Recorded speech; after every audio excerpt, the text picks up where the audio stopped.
बिस्मिल्लाहिर्रहमानिर्रहीम, अस्सलाम वालेकुम। मैं हूं माया खान और मैं हूं Shahzeb Ahmed. Once again a very good morning. बढ़ते हुए लम्हात जो 2021 के आखिरी दिनों में हम आपके साथ हैं। पूरे साल क्या हुआ, 2021 में क्या क्या अचीवमेंट्स रही, 2021 के आखिर में चाहे वो समाजी हो, चाहे वो सियासी हो, चाहे वो माहौलाती हो, कुछ भी हो, वो आपको हम रखेंगे बाखबर। और इस प्रोग्राम जिसका नाम है सुबह सवेरे Pakistan. Once again a very good morning Shahzeb. Very good morning to all of you. सबसे पहले आगाज करते हैं सुबहनामे से, और सुबहनामे में अच्छी खबर एक शामिल करते हैं। बहुत अच्छा इकदाम है, बहुत अहम इकदाम है। कुरानी तालीमात को फरोग देने के लिए पंजाब हुकूमत की जानिब से तकरीबन 70,000 अरबी टीचर्स भर्ती करने की मंजूरी दे दी गई है। कितनी अच्छी बात है ये कि वो टीचर्स जो अरबिक पढ़ा सकते हैं, जिनका तलफ़्फ़ुज़, जिनकी अदायगी, जिनके अंडर बच्चे होंगे। जो पहला फेज है उसके हिसाब से शाहज़ेब मैंने सुना कि 7,000 जो टीचर्स हैं उनको पहले ट्रेन किया जाएगा पहले फेज में। और इसके साथ साथ ये कितनी अच्छी बात है कि ये रोजगार भी है तकरीबन 70,000 लोगों के लिए जिनको ये नौकरी मिल सकेगी। तो इसका आगाज किया जा रहा है, मंजूरी दे दी गई है और क्लास 1 से लेके 5th क्लास तक ये बच्चों को कुरानी तालीमात दी जाएंगी। बच्चों की तलफ़्फ़ुज़ कितना अच्छा होगा, शायद बड़े भी इससे सीख सके। हम लोग बड़े होने के बाद भी कहते हैं अल्लाह पाक कमी बेशी माफ फरमाए।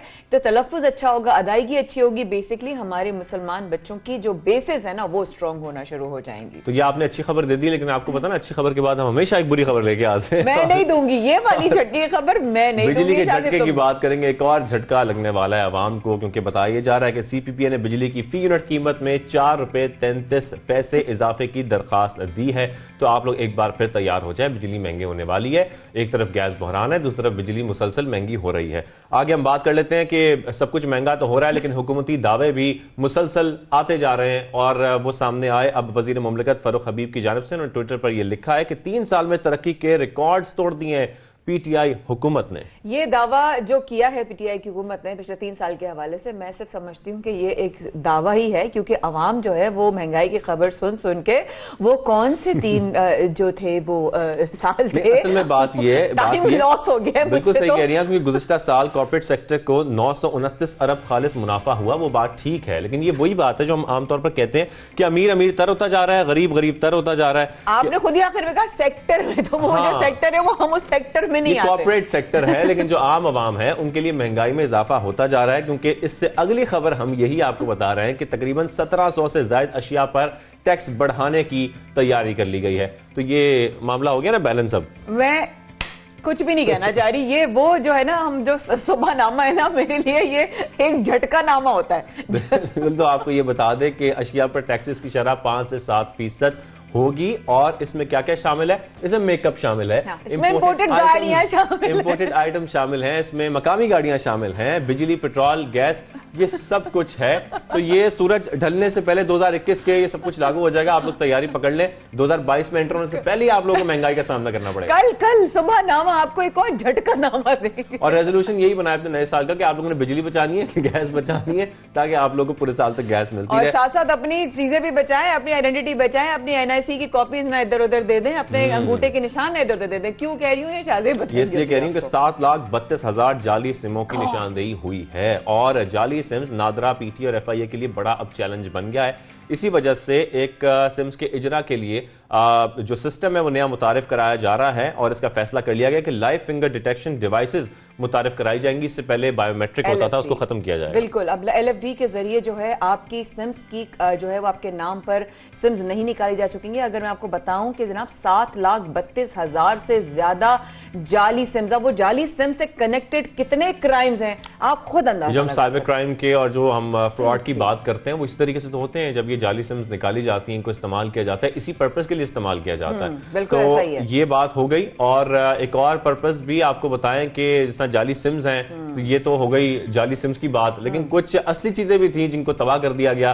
कस्टम हुकाम की जानिब से एक तकरीब सजी जहां पर बहुत सारी चीजें थी, जिसमें मोबाइल फोन्स भी थे, कॉस्मेटिक आइटम्स थी और बहुत सारी चीजें थी जिनके ऊपर बुलडोजर फेर दिया गया। और वो तमाम चीजें जो मना थी आना, स्मगलिंग के जरिए पहुंचाई गई और ऑब्वियसली वो एक इलीगल चीज है और पाकिस्तान पहुंच गई थी और उस पर जो है वो सीरियसली उसकी जो है वो उस पर इकदाम होंगे। लेकिन मेरा एक सवाल है शाहज़ेब, क्या वो चीजें नहीं बचाई जा सकती थी? क्या उनको नीलाम नहीं किया किया जा सकता था? क्या उसका पैसा नहीं यूटिलाइज हो सकता था? आप सवाल बहुत पूछती हैं। Thank you so much. Smuggling की कोई जगह नहीं है, कानून ने तो यही कहा है, लेकिन माया बिल्कुल ठीक कह रही है। जैसे कि बताया जा रहा है तकरीबन ये अरबों में मालियत जाती है। अगर इसको बेचा जाता जो जरूरत की चीजें, तो शायद उससे रेवेन्यू जनरेट हो सकता था। बड़ा अच्छा ये काम हो जाता, पैसे आ जाते गवर्नमेंट के पास। सब के सब जो है ना उस पर बुलडोजर फिर गया, लोगों के ख्वाबों पे बुलडोजर फिर गया। और अब जो है पंजाब के बाद, जो हमने थोड़े दिन पहले भी जिक्र किया था ना शाहज़ेब, बिल्कुल पंजाब में नमूनियाई केसेस बढ़ रहे हैं, लेकिन इसके साथ साथ अब सिंध में भी नमूनियाई केसेस बढ़ रहे हैं। और जो फैक्ट्स एंड फिगर्स सामने आ रहे हैं, सिंध में रवा साल तकरीबन 7,500 से ज्यादा बच्चे नमूनिया से जिंदगी की बाजी हार गए। अल्लाह रहम करे। और ये चीज़ जब अब सिंध की तरफ भी बढ़ रही है, हम तो पंजाब में भी इतने फिक्रमंद थे और सिंध में भी थोड़ा सा हमें सीरियस होकर इसका एहतियात करने की ज़रूरत है। हम गाए बगाए आपको पंजाब के वज़ायत से, सेहत के हवाले से भी हमने आपको बताई कि SOPs क्या होनी चाहिए, क्या उसकी बेसिकली इंडिकेशंस क्या होती हैं जब बच्चों में इस तरह हो जाता है। और ज्यादातर बच्चे इसमें अनवैक्सीनेटेड थे और 5 साल से कम उम्र के थे।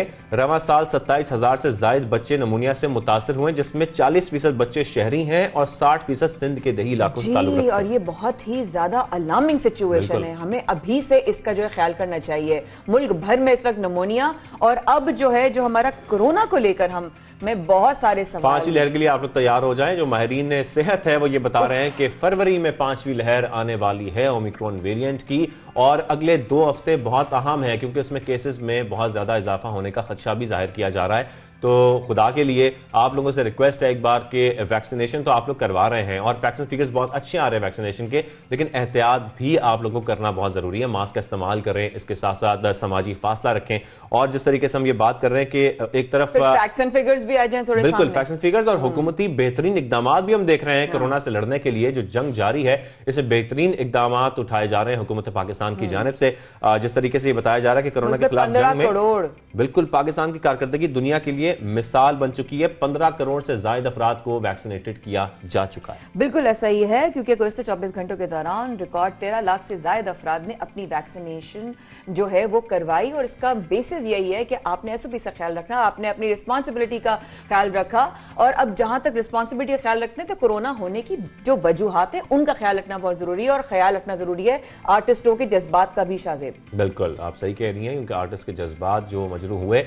कुछ खबरें ऐसी सामने आई कि अदाकारा मतीला की बहन रोज ने पाकिस्तान जो शोबिज़ इंडस्ट्री है उसमें रंगत की बुनियाद पर तासुब पाए जाने का इंकशाफ किया है, जो इंतहाई अफसोसनाक है। अफसोसनाक के साथ साथ उनका ये कहना भी सा, और पता नहीं इसमें जो भी हकाइक है, लेकिन कहीं ना कहीं एक आर्टिस्ट का ये एक इमोशन है कि क्यों अगर गोरी रंगत वाले को ही रोल्स मिलने हैं, तो जो कैरेक्टर्स जिनमें रंगत थोड़ी सी डार्क है, थोड़ा सा डिफरेंट शेड है, थोड़ा डार्कर साइड पर अगर रंग है उसका, उसको गोरे को काला करके क्यों, गोरे को काले को ही जिसका रंग थोड़ा डार्क है उसी को क्यों नहीं जो है वो कास्ट किया जाता। ये जो है वो सेग्रीगेशन क्यों की जा रही है, डिस्क्रिमिनेशन क्यों हो रही है। वैसे वाकई हमारे माशरे का अलमिया भी है कि गोरी रंगत को तरजीह दी जाती है और इस तरीके से नहीं होना चाहिए। हाँ, एक बात कहना चाहूंगी शाहज़ेब मैं यहाँ पे, क्योंकि देखो 2021 कैसा गुजरा हम सब जानते हैं। पाकिस्तान के माशी, समाजी, सियासी जो हालात रहे वो हम सबके सामने हैं। जाहिर है हमें चैलेंजेस बहुत हैं। हम 2022 को लेके बहुत ज्यादा हमारे चीजें तो नहीं है हमारे पास खुश होने के लिए कि अच्छा शाहज़ेब यहाँ से भी फूल खिलेंगे,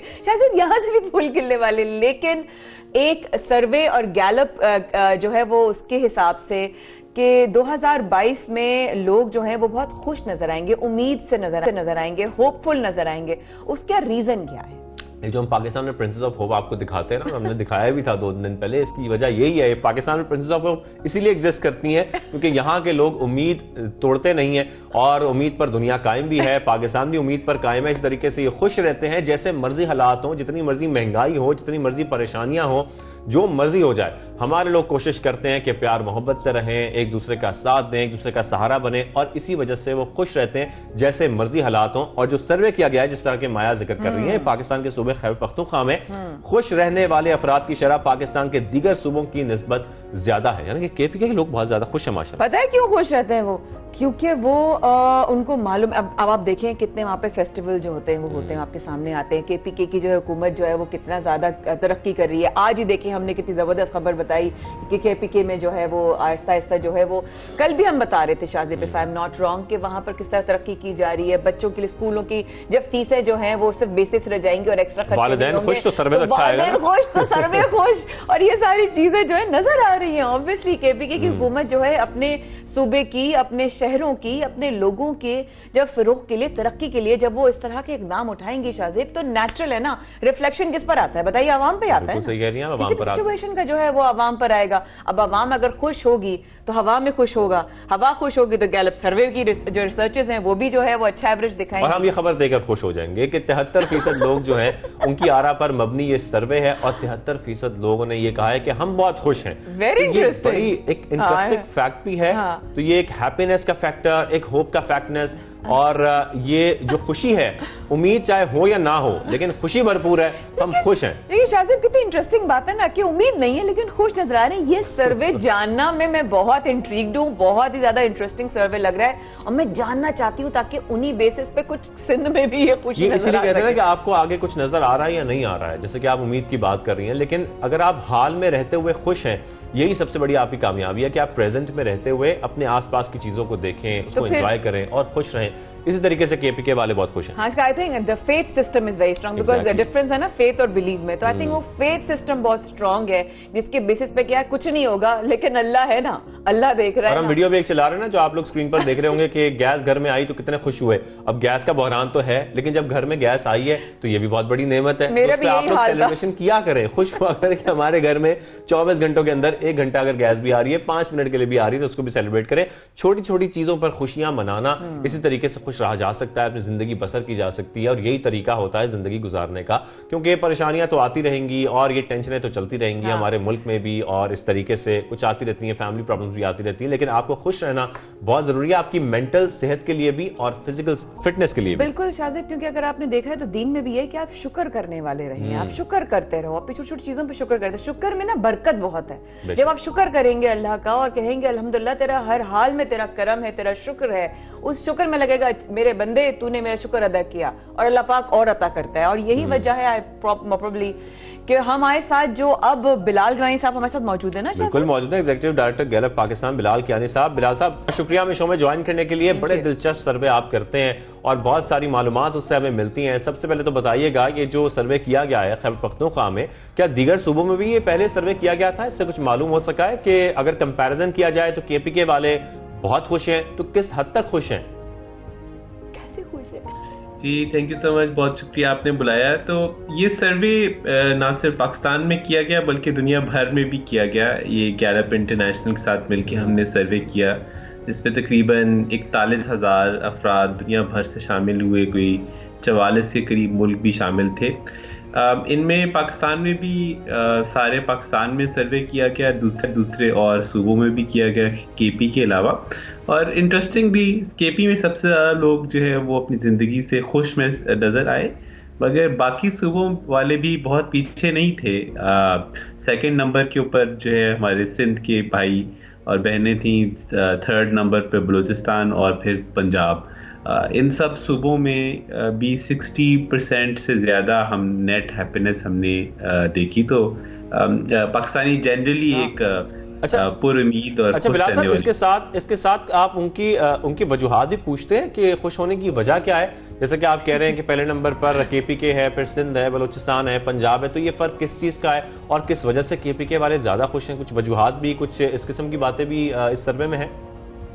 बिल्कुल, जनरली जब हम लोगों से यही सवाल करते हैं कि अच्छा आप कह रहे हैं कि आप ज़िंदगी से खुश हैं, तो मुश्किलात भी आती हैं, आजकल भी मुश्किलात हैं, तो लोग ये हमें कहते हैं कि मुश्किल वक्त तो आता और जाता रहता है, हम अल्लाह मियाँ पर तवक्कल करते हैं, हमारे पास बहुत सी नेमतें हैं, हम उनको गिनते हैं, और जब हम उनसे कहें कि अच्छा कौन सी नेमत सबसे आपके लिए इम्पोर्टेंट है, तो लोग फैमिली का नाम देते हैं।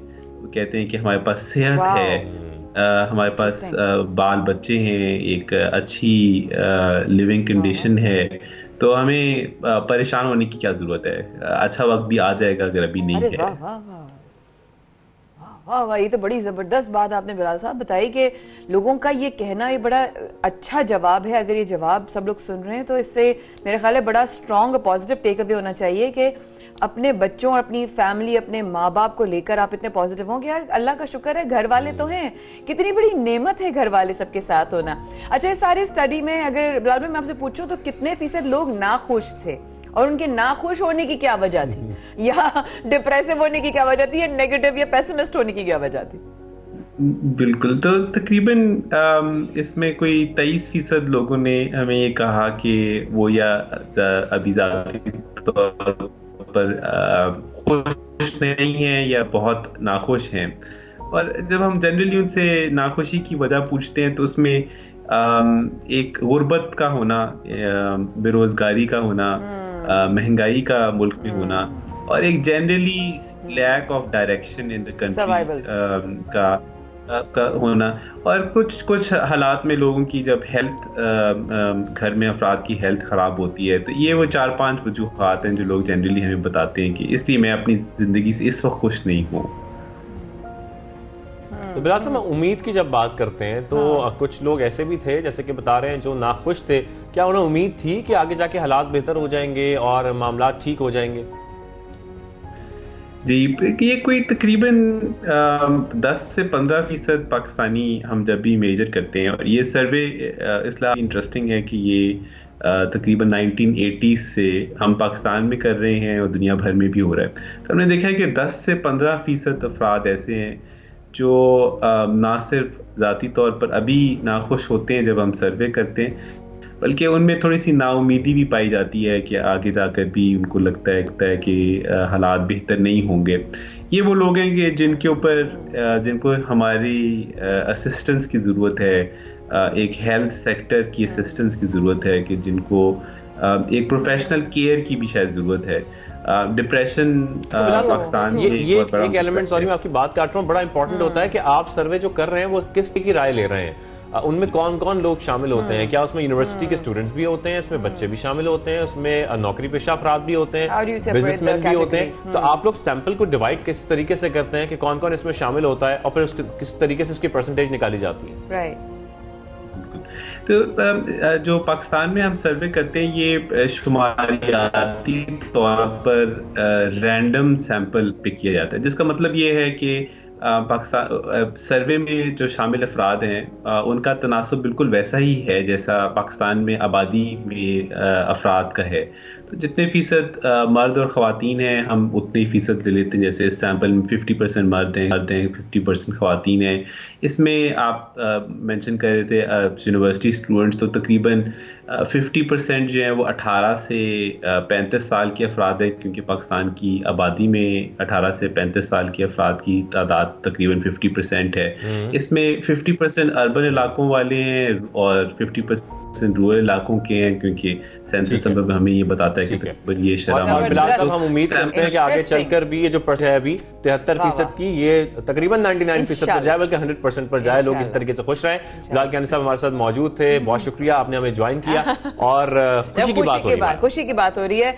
तो जब शादी होती है तो नवीद मुसर्रत होती है, यानी खुशी की बात होती है, और ऐसी शादी जहां पर तुगलक की जो है वो उससे इंस्पायर हो, या यूं कहें कि इतना शदीद हैंगओवर है कि लोग जो है इस वक्त शादियों में थीम्स बकायदा पूरे आप लोगों ने सीरीज देखी है तो उसमें बड़ी खूबसूरत उनकी शादियां होती हैं, जिस तरीके से उनको वहां पर इस्तकबाल किया जाता है दुल्हा दुल्हन को। तो पाकिस्तान में भी ये ट्रेंड बड़ा कॉमन होता जा रहा है। दुल्हन ने एंट्री दी ऐतरुल गाजी के स्टाइल में और घोड़े के ऊपर, और साथ साथ वो तमाम उनके जो एहलकार जो सिपाही थे वो भी खड़े थे और वो तलवार लेकर। मैंने कहा या अल्लाह, दुल्हन बीच में, तलवार चारों तरफ, और फिर वो बैठे और फिर उन्होंने यूं किया, और वो पीछे से पूरा वो वही वाला साउंड भी चल रहा था। तो वो मुझे ना वो फीलियर आना शुरू हो गया एकदम से। मैंने जब वो देखी वीडियो तो मुझे भी लगा अल्लाह, वैसे वाकई में बिल्कुल शाही शादी लग रही है। रीमा खान भी नजर आ रही है इसमें। रीमा खान भी नजर आ रही है। अरे वाह वाह, जबरदस्त। और ये इस तरीके से ये शादी हुई।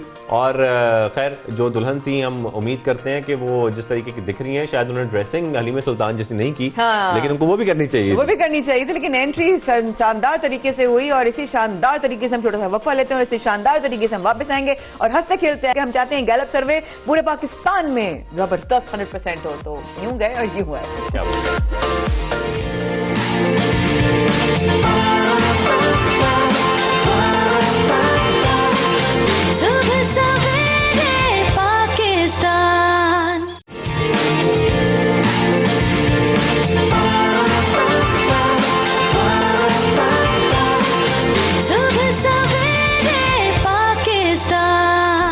एक बार फिर हमारे साथ रहने का बेहद शुक्रिया। जहां ठंडी ठंडी हवाएं बढ़ रही हैं कोयटा की, कराची की तरफ, इस तरह बहुत सारी और भी बातें हैं जो जहन में उठती हैं। और शाहजेब, वक्फे से पहले हम यही बात कर रहे थे ब्रेक में भी कि जब हम कोरोना की बात करते हैं, ओमिक्रॉन की बात करते हैं, सिचुएशन बढ़ने की बात करते हैं, जो वेरिएंट बाहर से ट्रैवलर्स आ रहे हैं उनकी भी बात करते हैं, तो पाकिस्तान में जो है वो केसेस इस तरह बढ़ रहे हैं, उनकी वजूहत क्या है? दिमाग में एक सवाल उठता है कि ऐसे कैसे हो सकता है शाहजेब? पाकिस्तान में अगर बढ़ रहा है तो इसका मतलब है ये होम ग्रोन हो रहा है, ये वेरिएंट जो है? बिल्कुल ऐसे खदशात जाहिर किए जा रहे हैं। जैसे कि माहिरीन बता रहे हैं कि फरवरी में तकरीबन ये पीक पे जाएगा, बहुत ज्यादा केसेस आने का खदशा जाहिर किया जा रहा है। कैसे? लेकिन कैसे, आखिर ये हो कैसे रहा है, केसेस पाकिस्तान में बढ़ कैसे रहे हैं, इसी पर बात करने के लिए हमें ज्वाइन किया है शो में पार्लिमानी सेक्रेटरी बराए सेहत डॉक्टर नौशीन खान। नौशीन साहिबा, बहुत शुक्रिया आपने हमें शो में ज्वाइन किया है इस अहम मामले पर बात करने के लिए। नौशीन साहिबा, सबसे पहले जैसा कि माया ने ये पॉइंट रेस किया, मैं यही सवाल आपसे करना चाहूंगा कि अब हम देख रहे हैं जो 12 केसेस सिर्फ ऐसे हैं जिनकी हिस्ट्री मिल रही है उनकी जो सफर करने की।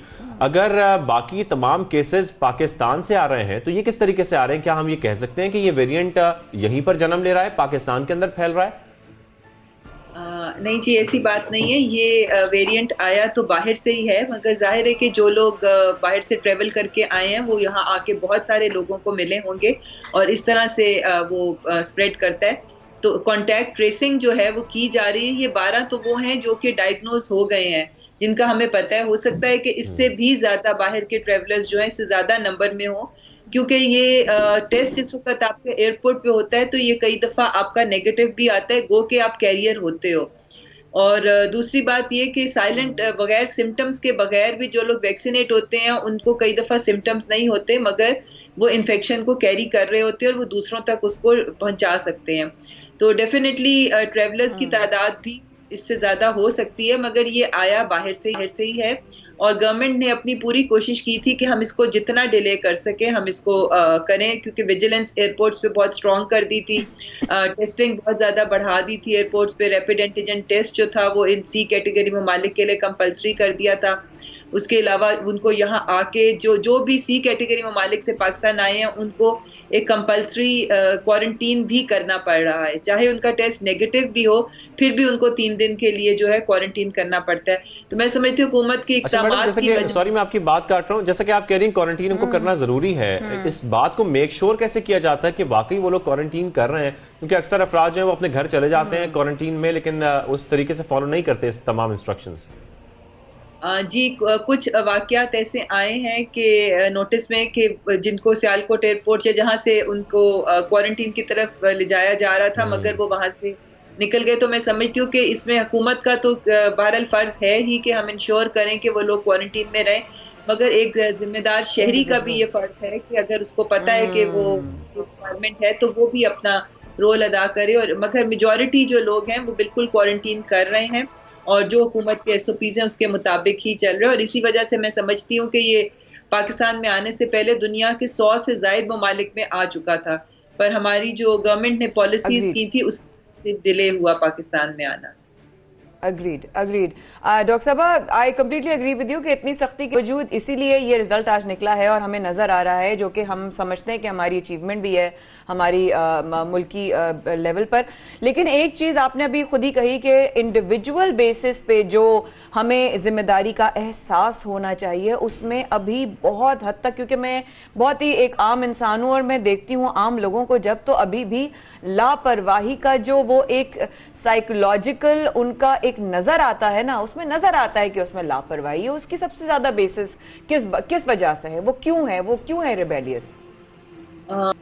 देखिए जी, ये अभी आप ये बात कर रहे थे कि हम फरवरी में एक पीक देख सकते हैं केसेस में वाज़े इजाफा। इसी तरह की जो प्रेडिक्शन थी हमारी या जो प्रोजेक्शन थी उसमें हम एक्सपेक्ट कर रहे थे कि हम दिसंबर के मिडल में भी एक इंक्रीज देखेंगे, मगर अल्हम्दुलिल्लाह जो है आप देखिए कि आज दिसंबर खत्म होने वाला है और हम बहुत थोड़े से केसेस के ऊपर हैं और पॉजिटिविटी रेशियो पाकिस्तान में आज भी 0.1 से नीचे ही है। तो इसका बहुत हद तक डिपेंड करेगा लोगों के रवैयों पे, इंडिविजुअल रिस्पांस के ऊपर। तो लोग हमने देखा पिछली वेव्स के अंदर बहुत से लोगों ने रिस्पॉन्सिबिलिटी का मुजाहरा नहीं किया था, पर अब मैं समझती हूँ कि जिस तरह से वैक्सीनेशन हमारी तकरीबन 48% जो एलिजिबल पॉपुलेशन है वो कम्प्लीटली वैक्सीनेट हो चुकी हुई है और तकरीबन 60% लोग ऐसे हैं जिनको कम से कम एक डोज तो ज़रूर लग चुकी हुई है। तो अगर हम ये अपना 70% का टारगेट अचीव कर लेंगे तो इंशाल्लाह ताला हम कोई बहुत बड़ी वेव नहीं जी जी जी इंशाल्लाह। अच्छा डॉक्टर साहब, अभी आके मैं शाहजेब एक सवाल करना चाह रही हूँ यहाँ पर ये कि अभी आपने कहा कि इंडिविजुअल बेसिस पे भी हम कर रहे हैं और वैक्सीनेशन अल्हम्दुलिल्लाह हमारी लग चुकी है। एक चीज़ जो मुझे बहुत परेशान कर रही है, और मैं एक आम इंसान की, क्योंकि हम सोचते हैं कि अब हम नॉर्मलाइज होने की तरफ जा रहे हैं डॉक्टर साहबा, लेकिन अगर हमें ये खतरात हैं और फरवरी में हम ये देखते हैं राइज होने का, तो हम पीएसएल के देखते हैं कि वहां पर ओपनली शाहजेब लोगों को अब 100% आने की इजाजत देने की जो है वो प्लान, शायद क्रिकेट को ओपनली आने की इजाजत देने की प्लानिंग हो रही है डॉक्टर साहबा। अब उसको हम कैसे बैलेंस करेंगे अगर हमें ये खतरा है तो? देखें जी, ये एनसीओसी में अंडर कंसिडरेशन है कि पीएसएल को 100% कैपेसिटी पे इजाजत दी जाए, मगर ये सारी सिचुएशन जो है वो फाइनली रिव्यू होगी 15 जनवरी को। अगर उस वक्त हमें केसेस में कोई इजाफा लगा तो एनसीओसी डेफिनेटली जो है वो इस पॉलिसी में कोई चेंज लेकर आएगी। बिल्कुल ठीक है। Thank you so much doctor साहिबा, आपने अपने वक्त दिया आने के लिए, और आपने जो चंद सवाल थे ये बहुत आम आदमी के सवाल थे और उस पर आपने जो है हमारी गाइडेंस की। Thank you so much. Nausheen Hamid sahab हमारे साथ मौजूद थी, शो में आपने हमें ज्वाइन किया, बहुत शुक्रिया। और अब हम एक बार फिर, जैसा कि हम इंट्रो में जिक्र कर रहे थे, शुभनामे में जिक्र कर रहे थे कि महंगाई बढ़ती जा रही है, हर चीज महंगी हो रही है, हर किस्म की अशिया महंगी हो रही हैं, उस पर भी टैक्स बढ़ाए जा रहे हैं। और आगे आने वाले वक्त में जिस तरीके से बताया जा रहा है कि टैक्स की शरह में भी इजाफा किया जा रहा है, तो अब तो चीजें मजीद महंगी होंगी। शाहजेब, आपने महंगाई की बात की, अब मैं एक सवाल करती हूँ आपसे और पूरी दुनिया से एक सवाल करती हूँ, ठीक है? फर्ज कीजिए एक शख्स है जिसकी आमदनी फकत 50,000 रुपए सैलरी है। आप मुतवस्सित तबके की बात कर रही हैं? जी बिल्कुल। मैं उस तबके की बात कर रही हूँ जो सफेद पोश है, मैं उस तबके की बात कर रही हूँ जिसकी तकरीबन से 50 से 51, 52, 55,000 मैक्सिमम होगी। उसकी 3 बेटियां हैं, ठीक है? उसकी पढ़ाई, उसकी नशोमा, उसकी तरबियत, सब कुछ एक तरफ। जब उसकी शादी का मामला आता है तो एक गरीब बाप, एक ऐसा घराना जहां पर बेसिक्स को मीट करना एक बहुत बड़ा चैलेंज है, वो अपनी बच्ची की शादी किस तरह करेगा? और लोग भी हमारे मुआशरे में मुंह खोल के जहेज मांग लेते हैं, ये नहीं सोचते कि आजकल जहेज की कीमत क्या है। जो एक सिंपल सा सेट है वो आपको कितने में मिलता है? जब महंगाई हर चीज में बढ़ रही है, पेट्रोल भी बढ़ रहा है, बाकी कीमतें में भी इजाफा हो रहा है, तो आप ये भी सोचना आपके लिए बहुत जरूरी है कि जो जहेज आप मांगने के लिए तैयार हैं या मांगना चाहते हैं, उसमें इजाफा कितना हुआ है, उसकी कीमतों में इजाफा कितना हुआ है। शाहजेब, अशफाक मसाब मरूम ने एक बात कही थी कि जब किसी बेटी की शादी में जाओ तो उसके खाने की बुराई मत करो, क्योंकि तुम्हारे लिए वो एक वक्त का खाना है, लेकिन किसी बाप की पूरी जिंदगी की कमाई है उसके पीछे। आपको दिखाते हैं शाहजेब और मैं जब गए पता करने के लिए कि एक आदमी कैसे अपनी आज के वक्त में इस महंगाई में अपनी बेटी की शादी कर सकता भी है। आइए आपको दिखाते हैं।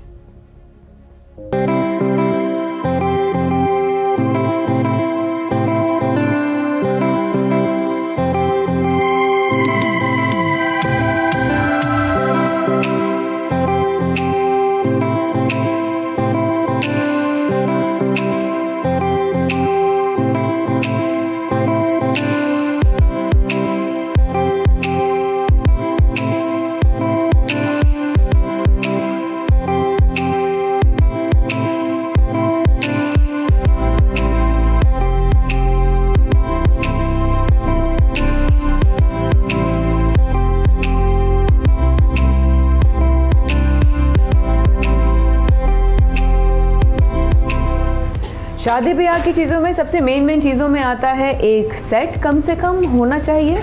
और याद दहानी आप लोगों की करा दूं कि एक शख्स जिसकी तनख्वाह फ़कत 50,000 रुपये है और उसके 3 बच्चे हैं, उनमें से जब उसको शादी के 2 बड़े इवेंट्स करने होते हैं, शादी का जोड़ा करना होता है अपनी बच्ची का, खाना करना होता है, ज्वेलरी के एक सेट तो होना ही चाहिए, या चूड़ियों का सेट तो होना ही चाहिए। क्या कहेंगे ससुराल वाले, दुनिया वाले क्या कहेंगे, माशरा क्या कहेगा? और इन सब चीज़ों के बोझ के तले एक बाप दबता चला जाता है। इस वक्त मैं एक ज्वेलरी की शॉप में हूँ जिसका नाम एरम ज्वेलर्स ताईकोट पर, और यहाँ पर भाइयों से मैं चेक करवा रही थी कि क्या सेट्स जो बनते हैं, क्योंकि मुझे इतना आइडिया नहीं है और जाहिर है इनका तो रोज़ का काम है ये, किस तरह सेट्स बनते हैं, कैसे बनते हैं, क्या पहले इनकी कीमत होती थी, आजकल कम से कम भी सेट बनाने वाले कितनी लागत का होता है, क्या उसकी कीमत होती है और उसका क्या तोला होता है। अस्सलाम वालेकुम भाई। वालेकुम, कैसे हैं? ठीक है भाई। आजकल अगर एक फ़र्ज़ करें एक आदमी है जिसकी 50,000 तनख्वाह है, उसकी 3 बच्चियां हैं और उस पर उसके शादी आ जाती है, 2 बड़े इवेंट्स होते हैं, जोड़ा होता है, ज्वेलरी, चूड़ियाँ, सेट ज़रूरी होता है। तो मैं अगर पूछना चाहूँ कि पहले और आज में क्या फ़र्क है, कितने में सेट पहले बन जाया करता था, आज अगर सेट को मांगते हैं तो क्या कहकर मांगते हैं कि भाई एक गले का चाहिए या लंबा हार चाहिए, ये क्या डिमांड क्या होती है? एक्चुअली प्रॉब्लम ये है आजकल कि पहले गोल्ड के रेट थे कम, तो उस चक्कर में ब्राइडल और सब चल जाता है। अब रेट इतना ऊपर चले गए हैं कि हर बंदे की बजट से आउट हो गया है। हर बंदा कह रहा है कि यार कम से कम, तो इस चक्कर में अब रेट बढ़ गए हैं, गोल्ड आपके कम होते जा रहा है और ज़्यादातर अब बिल्कुल लाइट से वेट में चल रहे हैं कि हर बंदे के रेंज से आउट होते जा रहा है। तो इस चक्कर में कोई आता है भाई आपकी तरफ तो वो क्या कहता है, जी मेरा ये, मतलब आपको लगता है, को अंदाज़ा हो जाता है कि यार इनका बजट ज़्यादा नहीं है, तो उनकी सफ़ेद पोशी का पर्दा रखते हुए, अल्लाह पाक सबके पर्दे रखे, लेकिन क्या कहते हैं, उनका बजट क्या होता है, भाई इतने में आप एक सेट दिखा जो सेट है कम से कम भी मांगे जाए, 1,00,000 सवा लाख से कम तो कोई सेट मिल ही नहीं रहा। कैसे 1.25 लाख से कम कैसे मिलेगा? अब जो ब्राइडल के हिसाब से नॉर्मल आप नहीं जाओ 30-35 हज़ार 40,000 रेंज पे मिल जाएगा, मगर ब्राइडल के हिसाब से 80 से लाख रुपए कम से कम ये रेंज है, इससे कम नहीं आ पा रहा। आर्टिफिशियल ज्वेलरी भी तो लोग कहते हैं कि भाई कम से कम चलो हमारा एक पर्दा रह जाए, उसके क्या रेट्स हैं? देखिए आर्टिफिशियल भी ज्वेलरी आजकल जो ले रहे हैं ना, कम से कम भी 25 से 30 हज़ार की पड़ रही है। 25 से 30 हज़ार ब्राइडल में। नॉर्मल आप ले रहे हो 10 से 15 हज़ार की रेंज की भी है। अब वही बात है कि जिस कैटेगरी का आप लोगे उस कैटेगरी का आपको मिल जाएगा, हर रेंज की आपको मिल जाएगी इस पर भी। लेकिन कम से कम 15 से 20 हज़ार, 15 से 20 हज़ार कम से कम ब्राइडल सेट। मुझे अब ये बात बताइएगा कि इस महंगाई का जो प्रेशर आया वो आप लोगों पे कितना आया? देखिए पहले और अभी के मुकाबले 75% कम हो गया है काम, 75% कम हो गया बिल्कुल, क्योंकि हर बंदे की बजट से आउट हो गया है। तो इस चक्कर में गोल्ड पे तो रेट रोज़ बढ़ते जा रहे हैं। और आप लोगों के ऊपर, आप लोग पहले आप लोगों की कमाई थी, उस पर बहुत बड़ा प्रेशर है। लाजमी प्रेशर तो है ना, मगर अब क्या करें, अब चलना तो है, अल्लाह मालिक है। पहले भी नहीं था, अभी भी नहीं इंशाल्लाह।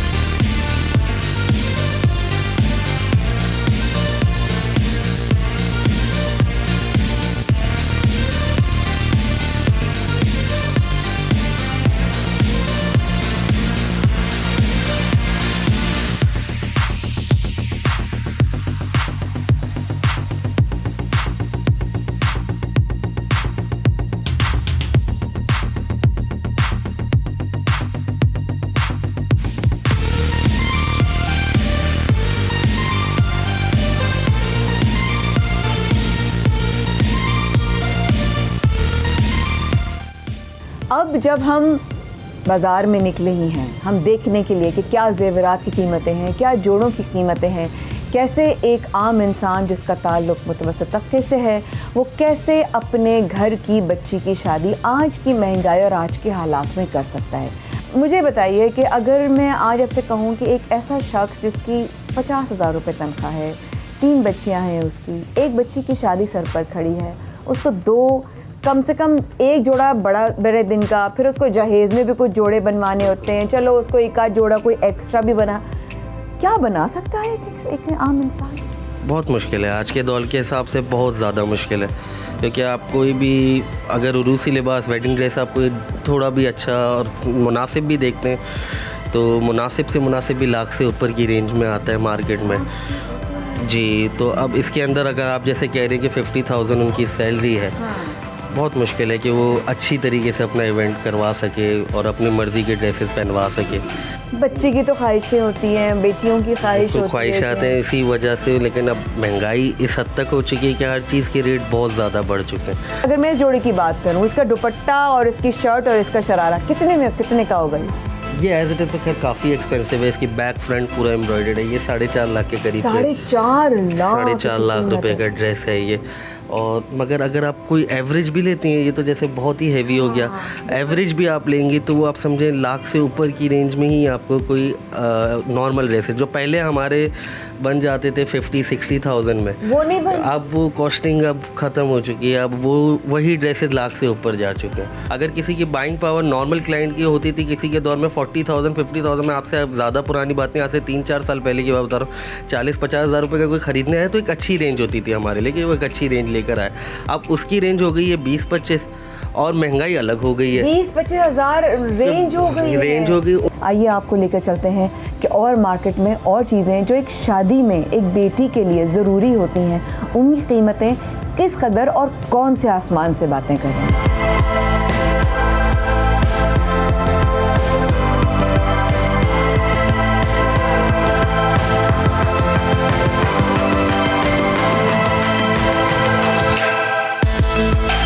महंगाई में दिन ब दिन इजाफा हो रहा है। वैसे तो हर तबका ही इससे मुतासर हुआ है, लेकिन आज हम बात कर रहे हैं मुतवस्सित तबके की। जैसे कि माया खान ने भी आपको बताया कि ज्वेलरी और कपड़ों में कितनी कीमतों में इजाफा हुआ है। इसके साथ साथ आजकल शादी का सीज़न है, फर्नीचर ही महंगा होता जा रहा है। इसी वजह से आज हम पहुँचे फर्नीचर मार्केट में। आज आपको बताएंगे कि फर्नीचर मार्केट में फर्नीचर की कीमतों में कितना इजाफा हुआ, किस हद तक इजाफा हुआ अगर गुज़िश्ता साल से इसका मुवाजना किया जाए।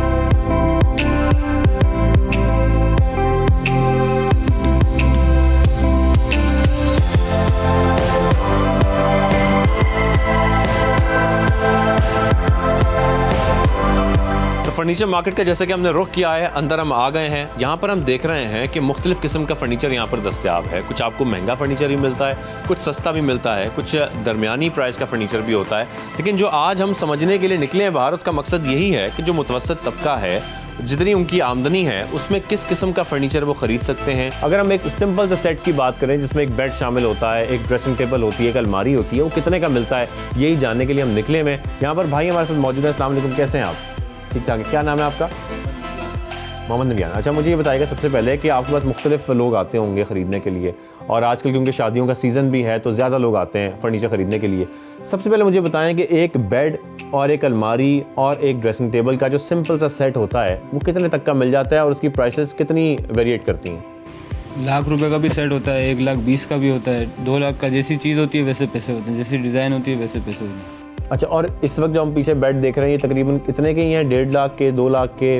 अलग अलग प्राइस है। एक 35 का भी है, एक 60 का भी है, 2,10,000 का भी है। यानी कि आपका कहने का मकसद ये है अगर किसी को ये सेट खरीदना है तो कम से कम उसके पास 1-1.25 लाख रुपए लाजमी हो। इसके बगैर वो नहीं खरीद सकते। उससे बगैर फिर उसको लेमिनेशन के सेट मिलते हैं जो गरीब आबाद में होते हैं। पिछले साल के मुकाबले में इस साल जिस सेट की आप बात करें, अगर फ़र्ज़ करें वो 1.5 लाख रुपए का है तो पिछले साल कितने का मिलता था? पिछले साल से काफ़ी फ़र्क आ गया इस साल में। पिछले साल 10-15 हज़ार कम ही होते थे सेट के। तो बजट तकरीबन ज़्यादातर लोगों का कितना होता है जो वो कह रहे होते हैं? वो कहते हैं कि जी कम से कम पैसों में हमें बना दें, हम इतने पैसे आपको दे सकते हैं, इसमें ही आप एडजस्ट करें। तो फिर आप कोशिश करते हैं कि जितने उनके पास पैसे हैं उसी में उनको एक सेट बना दिया जाए। पर फिर उनको वो चीज़ ही वैसी दिखाते हैं जो 1.5 लाख रुपए करीब की सारी चीज़ें मिल जाए। उनको डिवाइडर भी मिल जाए, मैट्रेस भी मिल जाए उसमें, क्योंकि मैट्रेस विदाउट मैट्रेस रेट बता रहा हूँ मैं जो यहाँ पर हैं चीज़ें।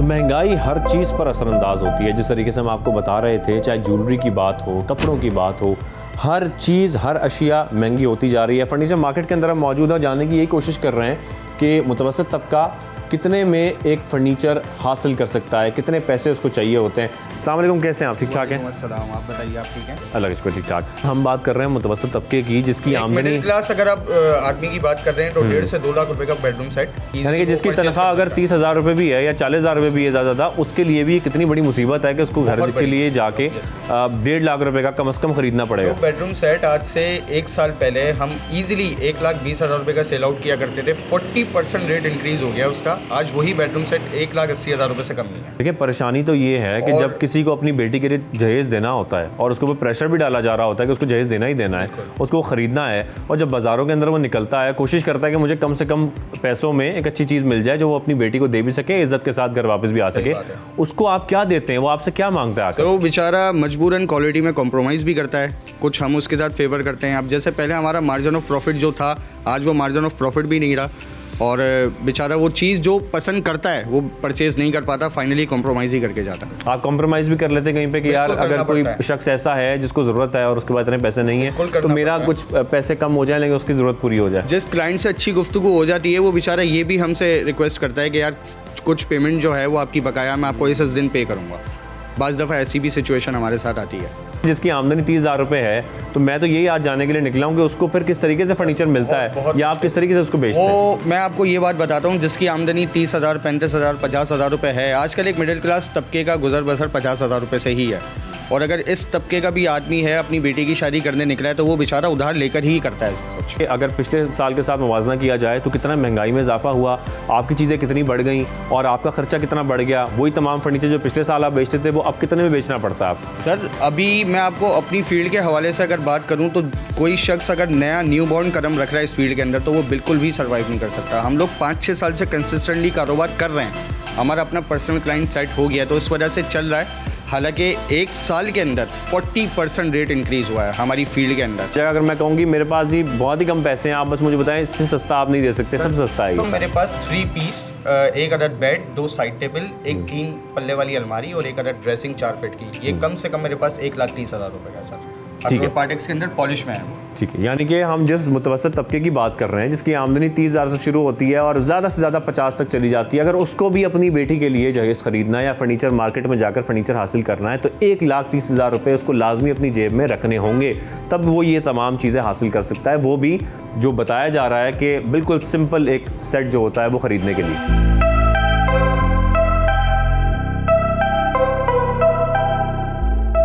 आपने देखा ये पैकेज और वाकई आज के वक्त में एक शादी करना बहुत मुश्किल है, लेकिन जो आसान है वो है हमारे साथ रहना। रहेगा हमारे साथ छोटे से वक्फे के बाद। सुबह सवेरे पाकिस्तान अभी वापस आता है।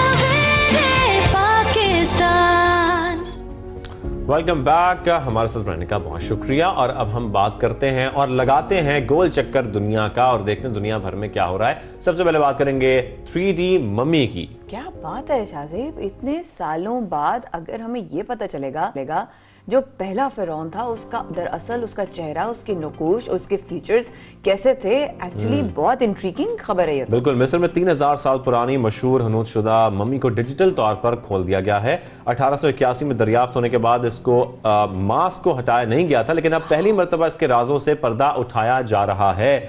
और जो पहली मरतबा बादशाह हैं एमेनहॉटेप अव्वल का चेहरा, उनकी उम्र, सेहत की हालत, मुनफरिद मम्मी बनाने और दोबारा दफनाने के बारे में बहुत से राज अब सामने आ रहे हैं जो अब तक किसी को मालूम नहीं थे। और आई थिंक ये आखिरी फिरौन थे जिनके दिमाग को भी नहीं निकाला गया था शायद। एग्जैक्टली, इनके दिमाग को खोपड़ी से नहीं निकाला गया था। तो एक 3D पिक्चर, इनकी 3D वीडियो जो है वो जारी की गई है जिस तरीके से इनको देखा जा सकता है। अब हम चलते हैं व्हाट्सएप फीचर की तरफ। व्हाट्सएप नए नए फीचर्स मुतारिफ कराता है, लेकिन एक फीचर जिससे वाकई मैं तो बहुत फायदा उठाऊंगा क्योंकि मैं बहुत तंग हूं जब मुख्तलिफ ग्रुप्स के अंदर मैसेजेस आते हैं और वो तमाम कन्वर्सेशंस को नीचे ले जाता है तो हम बड़े परेशान होते हैं। लेकिन अब नया फीचर मुतारिफ कराया जा रहा है और कम्युनिटीज नामी इस फीचर का काम यह होगा कि आप तमाम ग्रुप्स को एक अलग फोल्डर बना सकते हैं उसका और उसको अलग ट्रीट कर सकते हैं। एग्जैक्टली, जैसे कि आपका एक होता है मैसेजेस, आपका एक होता है कॉल्स और एक आपका होता है स्टेटस का। इस तरह ही कम्युनिटी के नाम से भी एक और जो है वो कॉलम बन जाएगा, रो बन जाएगी।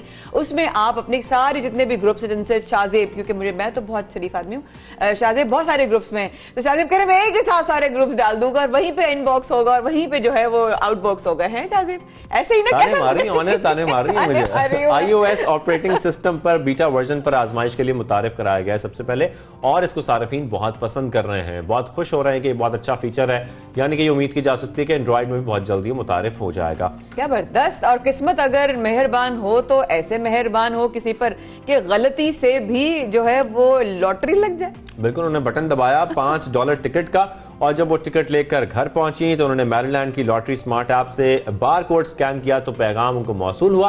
क्या पैगाम मौसूल हुआ? कि उनको मुबारक हो, आपको $50,000 मिल गए हैं, आप जीत चुकी हैं। वाह, मतलब मैं तो कहती हूँ कि थोड़ा सा बड़ा भी ले ले, लेकिन पैसे निकलने मुझे चाहिए। भी बहुत दफा बेनजीर इनकम सपोर्ट के मैसेज आए हैं और बहुत सारी लॉटरीज के मैसेज आए हैं। हम सेगमेंट करने वाले हैं बाय द वे, तुम देखना अभी हम इस पर भी करेंगे। यहाँ पर बहुत फ्रॉड भी होता है, लेकिन ज़्यादा ये तो वाकई मिल गए भाई। मुबारक हो मैरीलैंड की खातून, आपने गलती से जो सही आपने टिक लगाया अपनी लक पर और अल्लाह ने आप पे मेहरबानी फरमाई। इसके बाद जो हम मेहरबानी फरमानी की तो चलो उन्होंने लीगली किया, चलो कोई बात नहीं, मासूम गलती थी ये तो। लेकिन चोर भी कुछ मेहरबानी फरमाए, कम से कम मस्जिद को छोड़ दें।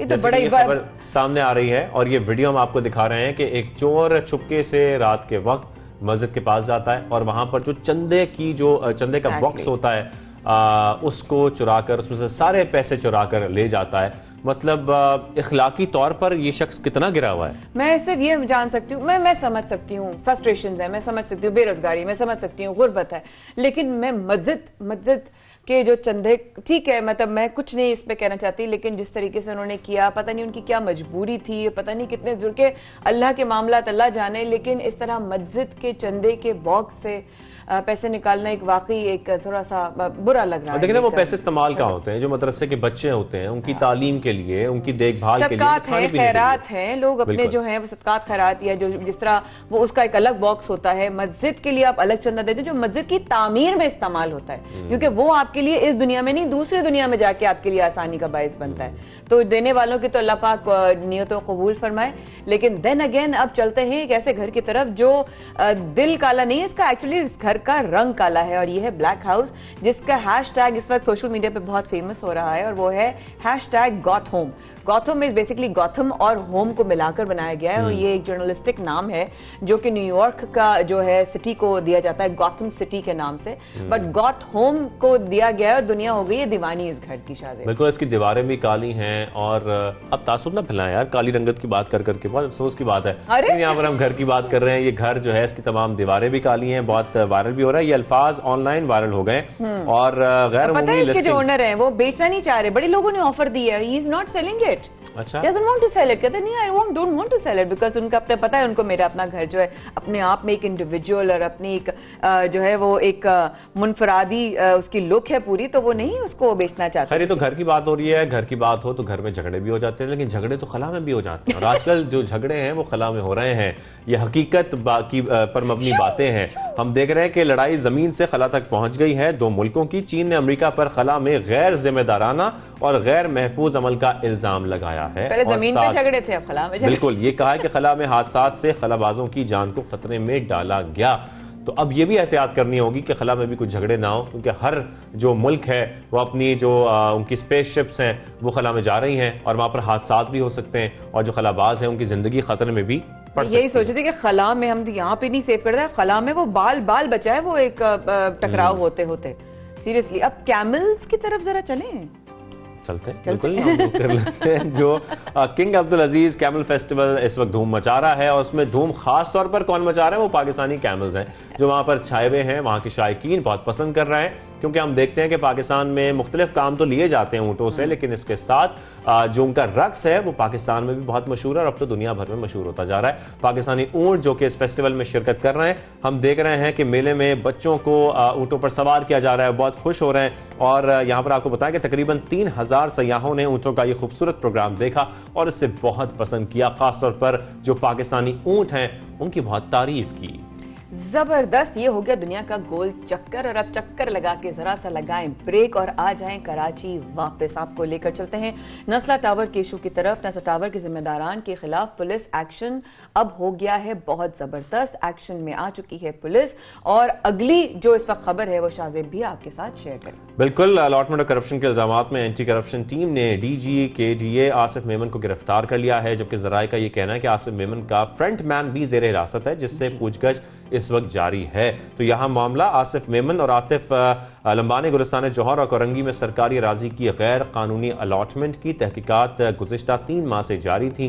तो ये बड़ा अहम मामला, और अब हम देख रहे हैं कि पुलिस ने एक्शन शुरू कर दिया है, गिरफ्तारियां शुरू कर दी हैं, छापे मारे जा रहे हैं। जो SPCA के अफसरान हैं उन्हें गिरफ्तार किया जा रहा है, जो जिम्मेदारान है नेस्ला टावर के, खास तौर पर इसका अप्रूवल देने के, उनको गिरफ्तार किया जा रहा है, जो कि बहुत जरूरी है, क्योंकि जो वहां के मकीन हैं, हमने उनको देखा वो किस तरीके से कितना परेशान हुए।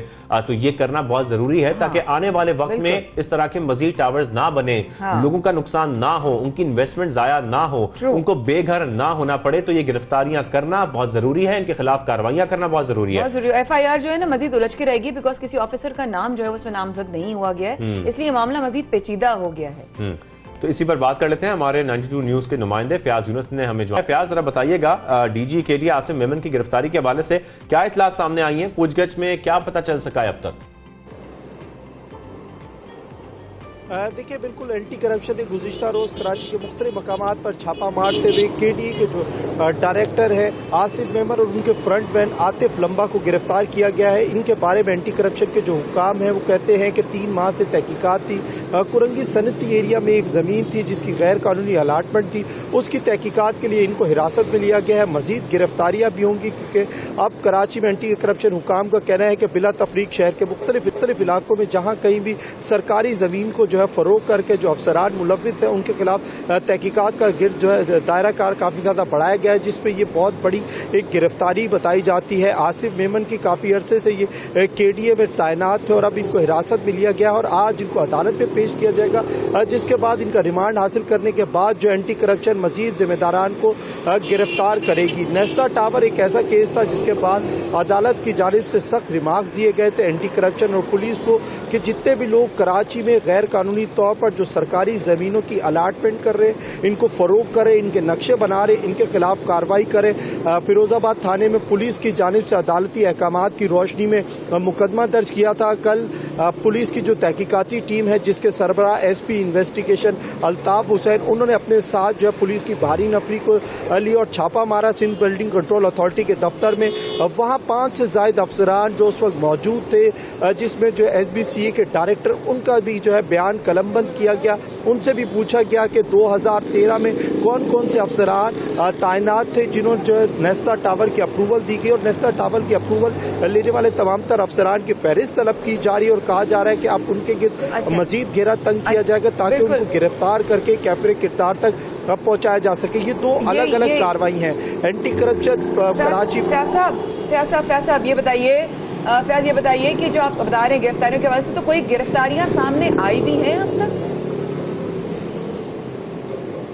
देखिए, नेस्ला टावर केस में अभी तक पुलिस की जानिब से कोई भी गिरफ्तारी नहीं की गई। पुलिस का यही कहना है कि अभी हमने सिंध बिल्डिंग कंट्रोल अथॉरिटी से तमाम तर फहरिस्तें तलब की गई हैं, डेटा हासिल किया। उनका ये कहना है कि इस बिल्डिंग की जो अप्रूवल है 28 फरवरी 2013 को मंजूर काका जब इसके डायरेक्टर थे SBCA के, तो उन्होंने दी थी और उस वक्त एक अफसर सफ्तर बंगी उनकी टीम में मौजूद थे जो इस वक्त भी तैनात हैं। तो इन तमाम तर अफसरान के बयानात कलमबंद किए जाएंगे, इनको गिरफ्तार किया जाएगा। जिन जिन अफसर ने इस बिल्डिंग की अप्रूवल दी, इसका नक्शा पास किया, गैर कानूनी तौर पर इस बिल्डिंग को जो है कानूनी बनाने में मदद की, उन तमाम तर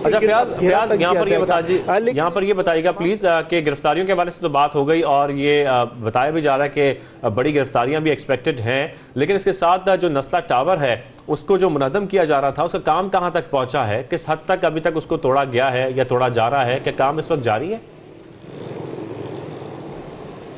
देखिए, मैं इस वक्त नेस्ला टावर के बिल्कुल करीब मौजूद हूँ। नेस्ला टावर पे आज भी हैवी मशीनरी की मदद से जो है टॉप फ्लोर के जो 4 फ्लोर है उनको जो है मुकम्मल तौर पर मसमार कर दिया गया है।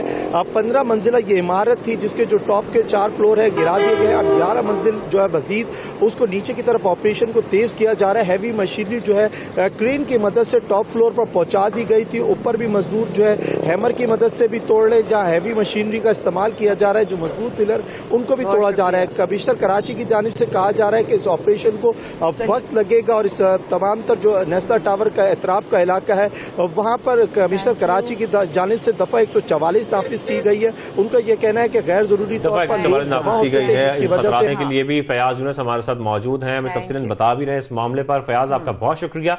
बड़ा अहम मामला है, इसकी गिरफ्तारियां भी बहुत जरूरी हैं, लेकिन जरूरी और भी बहुत सारी चीजें हैं, और वो जरूरी ये है कि जो ठंडा मौसम होता जा रहा है उसमें कुछ एहतियात भी की जाए। और इंटरनेशनली वेदर बहुत चेंज हो रहा है, बहुत ज्यादा चेंज हो रहा है। सर्दियां जहां पाकिस्तान में बढ़ रही हैं, कराची में ठंड बढ़ रही है जो हमने कभी नहीं सुना था। इस तरह पूरी दुनिया में जो है वो मौसम बदल रहा है।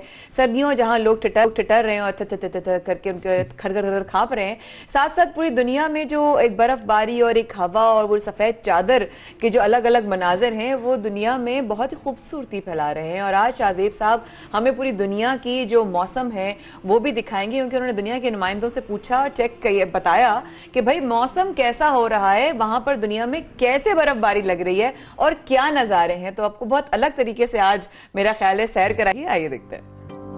आज हम आपको सैर कराएंगे दुनिया भर की मौसम सरमा की। बर्फबारी जारी है और वो किस तरीके से अपना रंग दिखा रही है यही आपको बताते हैं। सबसे पहले रुख करते हैं रूस का, जहां पर बर्फबारी जारी है, हर सू सफेदी ही सफेदी छाई है।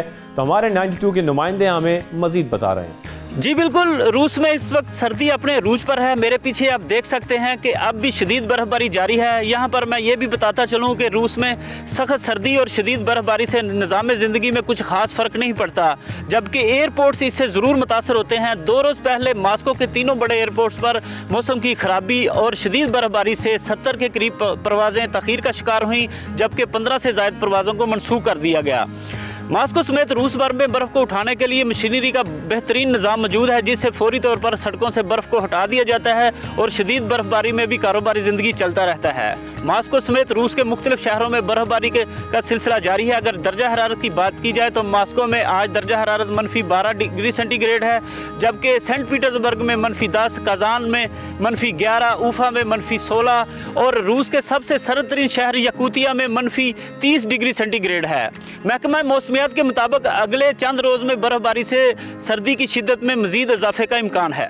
तो रूस में बर्फबारी के बावजूद निज़ाम ज़िंदगी मुतासर नहीं हुआ। ये तो सूरत हाल हो गई रूस की। अब रुख करते हैं बार्सिलोना यानी कि स्पेन का, और वहां पर देखते हैं क्या सूरत हाल है कि वहां पर सर्दी की शिद्दत में इजाफा तो हुआ है, लेकिन सर्दी फिर भी कंट्रोल में है। हमारे नुमाइंदे 92 न्यूज़ के हमें मजीद क्या बता रहे हैं, उनसे जानते हैं। स्पेन के शहर बार्सिलोना का मौसम हस्बे मामूल बड़ा खूबसूरत, बड़ा दिलकश और बड़ा सुहाना है।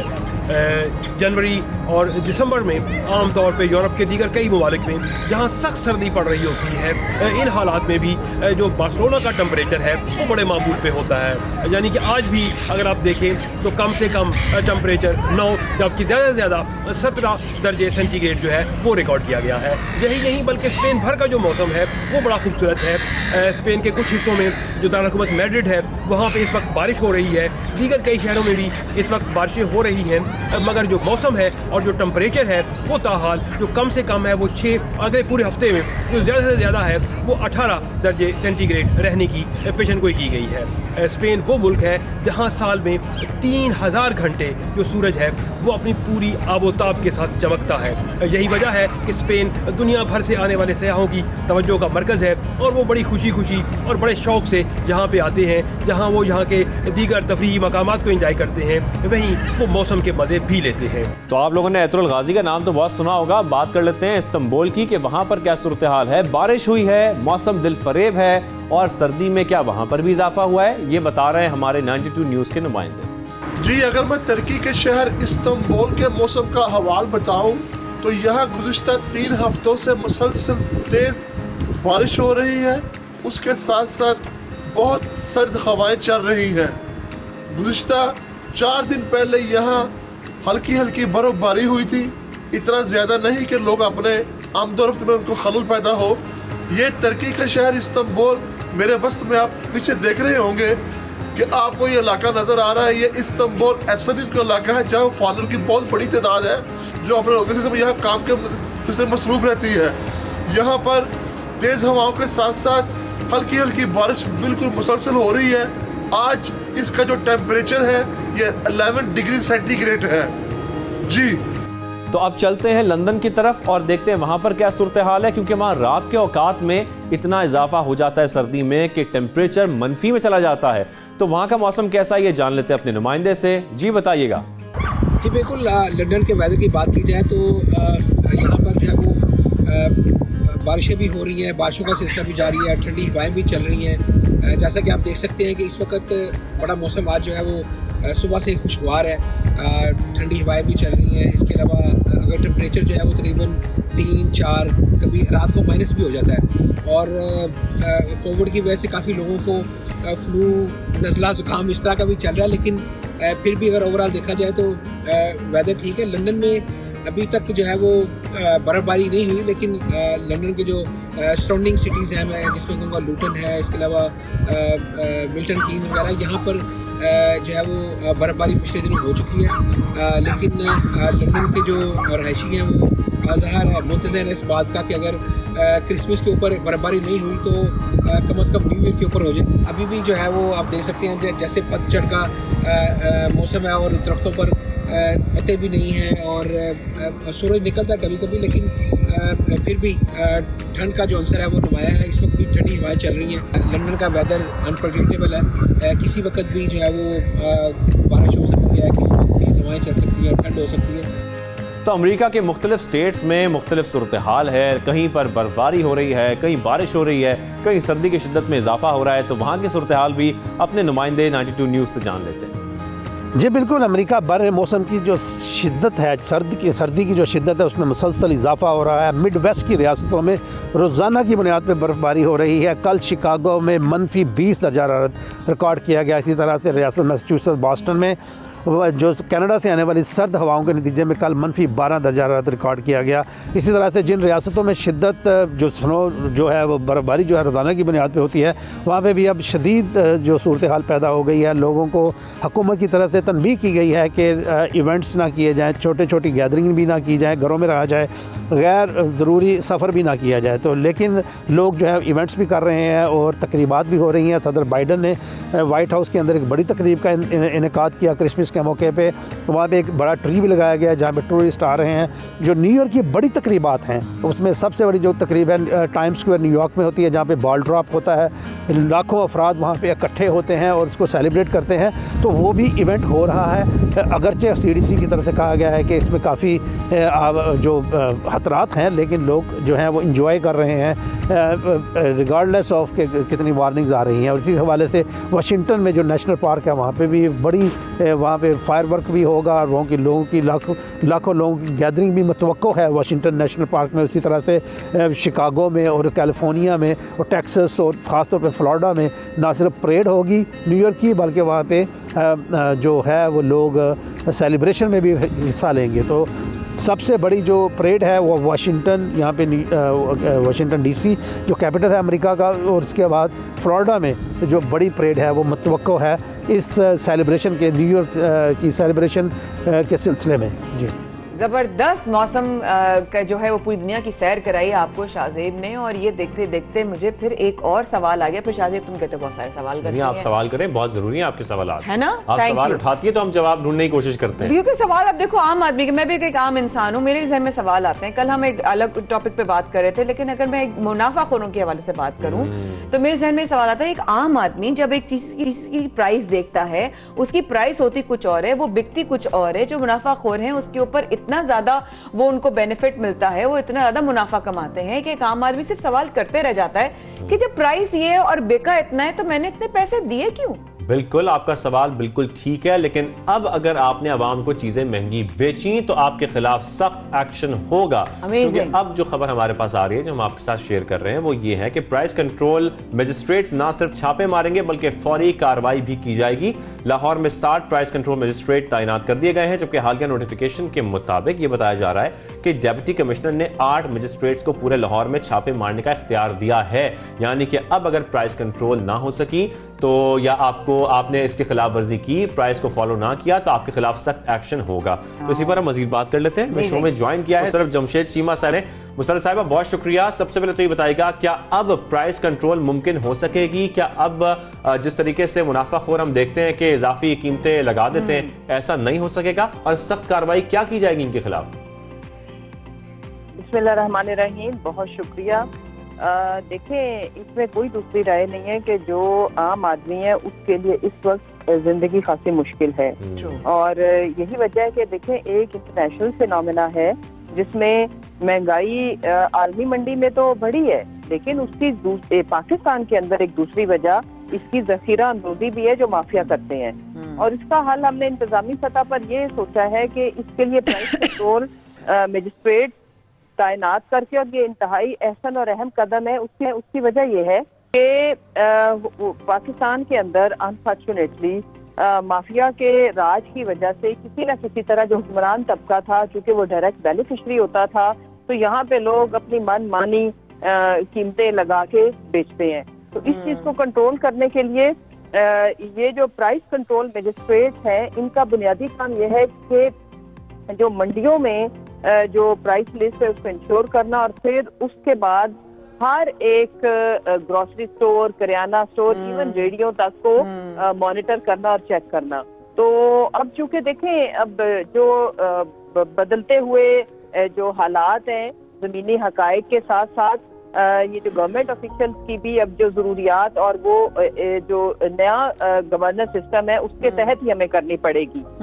देखें, पुराने जमानों में जो जैसे पोल्यूशन है ये इतना बड़ा इशू नहीं था, लेकिन आज अगर हम पोल्यूशन को देखें तो उसकी वजह से हम तमाम कम्युनिटी की लाइफ एट स्टेक आती है। तो इसीलिए अब जैसे कि प्राइस को कंट्रोल करना भी उतना ही अहम है कि गवर्नमेंट के जो निर्ख होते हैं वो और है और मार्केट के अंदर सब अपनी मनमानी कर रहे हैं। तो इसके लिए एक पूरा मैकेनिज्म और एक पूरी स्ट्रेटजी हमने डिजाइन की है जो कि इंशाल्लाह ताला आवाम उसके बेनिफिशरी होंगे एंड आवाम को उससे रिलीफ मिलेगी। सही नुसरत साहिबा, अभी आपने बड़ा एक अच्छा बात की, लेकिन साथ मेरे जहन में एक सवाल आ रहा है कि अगर 1.25 करोड़ से जायद की जो आवाम है, अगर हम इसकी आबादी के हवाले से बात करते हैं तो इस शहर में खाली 60 जो है वो कंट्रोल मजिस्ट्रेट्स का जो है वो तैनात होना या उनकी ड्यूटीज लगाना, क्या आपके ख्याल में ये तादाद काफी है?